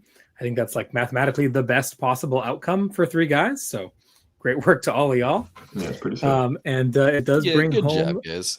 some hardware. Very nice. job. I know we're a bit further into the evening than we were hoping to be. Any reflections from you boys? Changes to the list, things you enjoyed about the event? What you're hoping to do going forward? I mean, I'll go first. My go ahead. Damn, dude. Yeah, go I'll for it, take Calman. charge, dude. Yeah, dude. So move over Greater Demons. Alright, It's I'm time leaving for the call. some blood crushers, dude. Yeah. I actually reached out to Mike Pestilence after playing this. We got a Teams event coming up in November, and I am like really enjoying Demons. Explored a few different lists. I know that there's like Incursion and Shadow Legion out there that are doing pretty good. But just kind of looking at Incursion lists, they look incredibly boring to play. And then Shadow Legion didn't really fit our comp super well because we kind of already have a list that does what it wants to do. So I'm experimenting with some Blood Legion. We got list lock on Monday. So if I am going to bring it, I wanted to bring something that was a little bit better on I don't know. I feel like Incursion is the better stat check, so I'm trying to lean in more to the strengths of Blood Legion, which is like blood surging without getting shot, and also like blood surging with like a giant move block. So Mike recommended that I check out Blood Crushers because they're a fantastic unit for that. Right, squad of 6. It's just 6 giant bases. They probably kill whatever early piece your opponent's trying to throw out there, and then it's like they also don't die to a small breeze like Bloodletters do in Overwatch. So I think the idea behind the list is kind of like take one big points down trade to like sticky the middle or sticky some objective move block shit with Crushers. They have to decide whether like how much they want to come out or not. If they don't come out far enough, cool. Aggressively ingress, repeat. I have one squad of Crushers with the character that has the +2 to charge, which is really cool. So I'm just kind of experimenting around different versions of the list. I think you probably still want one greater. It's probably Scarbrain because he has built-in advanced in charge. Also the +1 attack aura. If you could try to fit 3 Ren Masters in here, probably really good, right? I'm playing a lot more Khorne now that I'm not playing Bellacore, and also like the Crushers are kind of anemic without Ren Masters, and they kind of hit really hard with Ren Masters. So yeah, probably also going to try to fit a Lone Op in there somewhere, just because that seems really good in teams, right? Oh no, I got paired like on a board where I can't really hold my expansion without getting shot. Cool, here comes one of 3 Lone Ops that exist in the book, depending on what I need. So yeah, still experimenting with different versions, but probably whatever version I'm gonna do is gonna end up with 12 Blood Crushers, which is hilarious. So hell yeah, dude. Do they go through walls? There's a 1 CT CP and Blood strat. Legion. Nice. Yes. If not, they would be pretty bad. But yeah, you have go through walls and advance in charge. And they're base 8 move, right? They're base 10. Base 10. Yeah, they're a lot faster than letters. It's not nothing the move speed difference when you just lurch up from behind a wall. Yep. Spicy. They're also like what 3 up armor, T7, 4 wounds. It's a very like decent break point into a lot of shit out there, right? They're not just gonna die to nothing. Plus, if you bring cows and we have Evan, then we're gonna have a bajillion Tau gorillas and Blood Crushers, 2 different uniquely weird defensive pieces. Hell yeah, that rocks. Yeah, I think there's also this really cool Khorne Demon Prince that I want to try. It basically downgrades the Thirster into the Khorne Prince, but you get 100 and what? It's 325 to 200. Yeah, you get 125 points back, which is pretty sweet. That's a whole unit. Hell yeah. So the Khorne Demon Prince hits basically as hard as the Thirster. His sweeps are a little worse, but with Ren Masters, you can get it back up to like where you need it to be. This guy is basically just once per game. He's going to be either 11 smacks or 17 sweeps at some, strength +2 base. Can add somewhere between 2 to 3, depending on how many Ren Masters I play, strength, AP, and damage. He's going to have reroll hits and wounds with sus. Yeah, seems pretty sick. Sweet. I'm with it. Tanner, is 5-0 good enough for you? We're making changes? Yeah, I finally did it. I love this list. I think it's legit. It's not cutesy. It's my play style. I wouldn't really change anything. I played so much Wrath in the last couple weeks. I'm not going to play it at this team's, but I'm probably going to play it in February because I don't think any part of that army is getting worse unless they remove the Lone Op character. And it was really fun. I have been playing Scintillating Legion for fun. I started before the tournament, which was a little bit distracting, and Scintillating is super fun, and it's a lot better than I thought it was, and it has a very high skill cap. I thought it was going to be the opposite. I thought it was going to be kind of bad with a really, it just does the thing every single time, and your brain power doesn't do anything. You just shoot the birds. It turns out there's a lot of play there. It has one of the coolest suites of stratagems I've ever used. Phase out of combat for 1 CP in the shooting phase to break all the regular shooting rules is really cool. It's got the coolest prince in the Demons Codex. The Zinch melee prince is what's up. You get strength 13, AP 4, damage 3. Very cool. Hitting on ones. Yeah, a lot of. Yeah. So I'm playing Scent. I'll play Wrath again when I want to try hard. I think it's legit really good unless the meta shifts to like Bajillion Breachers and Bajillion Gene Stealers. It's always going to be pretty good. But next singles event, I think I'm going to bring some birds. And Lukas can just free win in. We'll just keep going back and forth with free win matchups based on our armies, dude. Never a normal, easy, or like middle of the road game possible in pairings. Hell yeah. And Lukas? Yeah, I'm not playing Warhorn for another fucking 6 months. I hate this attachment, man. I always get laughed at for hating Warhorn, but goddamn, this shit sucks. I think I figured it out, and it's that I like tough orcs. Right? Like I like my shit. It doesn't have to. It is fun and cathartic to have, just go in and do 500 gajillion damage to your opponent. I like when Gaskell does. Yeah, I can look at your opponent and be like, "Oh, you failed 8 saves, take 32." Ha, funny.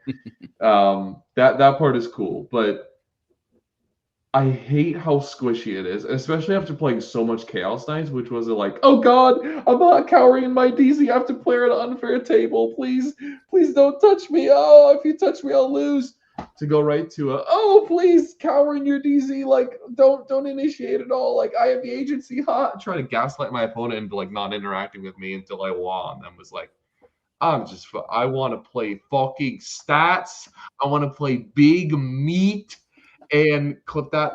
And I just want to like try to blast people. I want to bully people off the board. Bully boys, baby, is what we're pivoting to.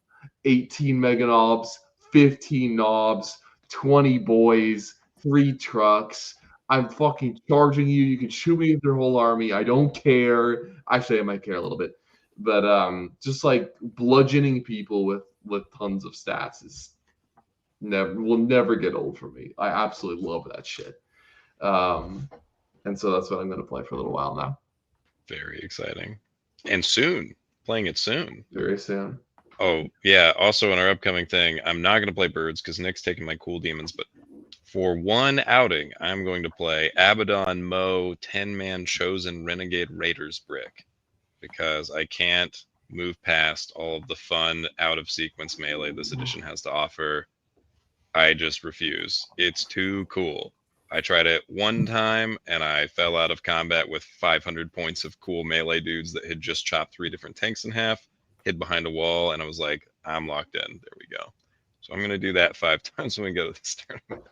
Yeah, and then play birds. Yeah. Good stuff. Sick. Hell yeah, man. Sweet.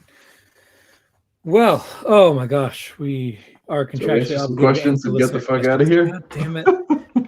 I have to be on a plane in 6.5 hours. Jesus Christ. You're a soldier for this. Questions. If you want to questions, hope you know how to do it by now. Okay. Was that Nausea saw in the background of War Games live stream? Yes, that was. He was there. Tell him you miss him. Tim says he misses you, Nick. Well, I'm back. Hell yeah. Tim also asked for Lukas. Range units in Warhorde had previously been a contentious topic. Recently, however, with Brian you taking flash kits on LGT terrain and you taking the Bust-a-Bus, that's a great name for that, on GW name. terrain, it seems like they have a real role. Talk about the tank busters. Why'd you take them over flash kits? I mean, over flash kits? Because I like strength 9 AP 2 damage 3 more than strength 6 AP 1 damage 2. Like literally all of the numbers are better and you get blast. Cool. That's why. Simon says... Oh, yeah, but you should take range units in Warhorde. If you don't, you're literally just gimping yourself. Cool. Simon says, touch your nose. Simon also says, the general consensus has turned from Raven Guard is the best attachment and one of the best factions to Raven Guard is deeply flawed. No one wants to take it to World Championships or Warhammer. Is that an issue that can be ironed out with list changes or a fundamental issue with the detachment? God, this list got the John Lennon treatment more than anything I've ever seen. This detachment is very good. This army is very good. You're bad at Warhammer. That's okay. I'm being facetious here. You have to be very good at Warhammer to play a list that is that fragile and utilize its mobility in the right ways and not get crumped. You don't get to lose a unit in that army. you just lose, right? If you're 10 Van Vets, ingress turn 1, and then die turn 1, you lose. That's how that army works. If you're not ready for that list, I don't think it needs to be buffed. If they buff that list in any significant way, I think they could get pretty out of control. I think this is also a fantastic, sorry to interrupt you, Tanner. I think this is also a fantastic example of reactionary 40K terminally online people like freaking the fuck out and trying to get people to lose their cool over stuff. Like sometimes figuring lists out and figuring the counters to those strategies, and then the Shadow Mark player building in counter tech takes some time, and even the best players in the world don't learn something overnight, right? Like Shadow Mark's been out for a month. Like there's still so much to figure out about that detachment. Fucking chill out for a minute. It's a good army. It's not blowing the game in half.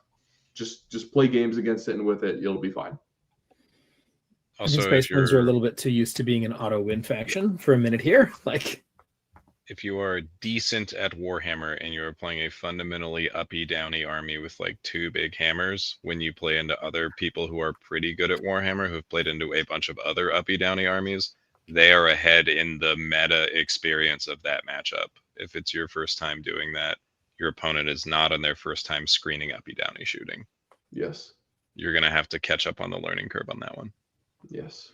Yep. Particularly uppy downy strat reserve shooting. Like those Centurions are awkward. That's a thing you have to know every board also. Like you can't be figuring out the sight lines when you show up to play the game. You have to know what 3 accessible spots cover what parts of what objectives. That is probably why people aren't taking it to WCW, is because clown mode GW doesn't release their packet in advance. If you don't know if you're not going to be playing on layout 8 times in a row, then you probably don't want to bring Raven Guard. Yeah. Cool. Army sucks ass on layout 8. Bummer, dude. Griggs says, recently we told him he should play Blood Angels. What's the best or most interesting way to play Blood Angels, and where are they in the meta? They are solidly upper B tier. Cool army, does well. What's good in that army? I couldn't tell you. I got a list you should play. I just got bodied by it. You should try double Lance. You should play Lag, double Lancer, a regular Land Raider, 10 Assault Ints, a Sanguinary Priest, and the Super Captain, 3x5 Jump Pack Death Company with captains, and then like some trash. Try that shit out on a G-Dub board. Jesus Christ, it's really cool. Regular Land Raider? Yeah. Yeah, and you put the 10-man fight first. What fucking planet are you in the on? middle of it. Just try it. Planet Cooper. Lucas also says my bikes are bad. You could try Dark Angels with 15 bicycles. Try it out. Thanks, man. There's cool shit out there, man. You could try Blood that Legion build with 3 bicycles. Oh, Christ. Next question. Alrighty, and last but certainly not least, Hammer the Wizard asks, on the topic of orcs, are you a fan of the current WoW mechanic implementation, or would you like to see it changed in the future? I like everything except for the 5-up invuln. I think the 5-up invuln builds in way too much like dumb scammage, and it means all of the data sheets need to be priced around randomly being tougher. I miss the WoW just being about hitting harder and getting into combat. Thematically, that's what it should be. We've got a 6-up invul and 6-up feel no pain and like +1 wound on boys across the army. Just make it more of a damage mitigation instead of a huge scam thing. Just get rid of all the defense on it and drop all the points by 10%. Sure. Hell yeah. You can kill my grid gorillas, but I'd want more than 40 of them. Why? It's the Horde army. It's one of the 2 quintessential Xenos Horde armies in the game. And you can't run more than 60 orcs in a fucking Warlord build without trolling. Makes me so mad. Yeah, good time. Average 11 p.m. crash out on a fucking Thursday evening from Lucas Stroller. Cool. I'm going to go to bed. Thank you all for joining us. If you'd like to support what we do, we have a Patreon. You can talk to us on Discord if you want coaching. stat-check.com/coaching.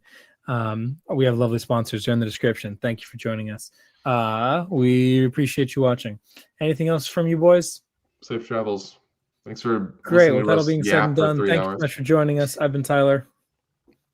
I've been Nick. I've been Lucas. I've been Tanner. Holy shit, they remembered the order on the first try. I didn't think it was possible. And we will see you all next time. I don't know when next time is. Maybe it'll be sometime in the near future. Maybe it won't be for a minute. But one way or another, we're going to talk more about Warhammer. Something exciting is going to happen, I'm sure. I don't know.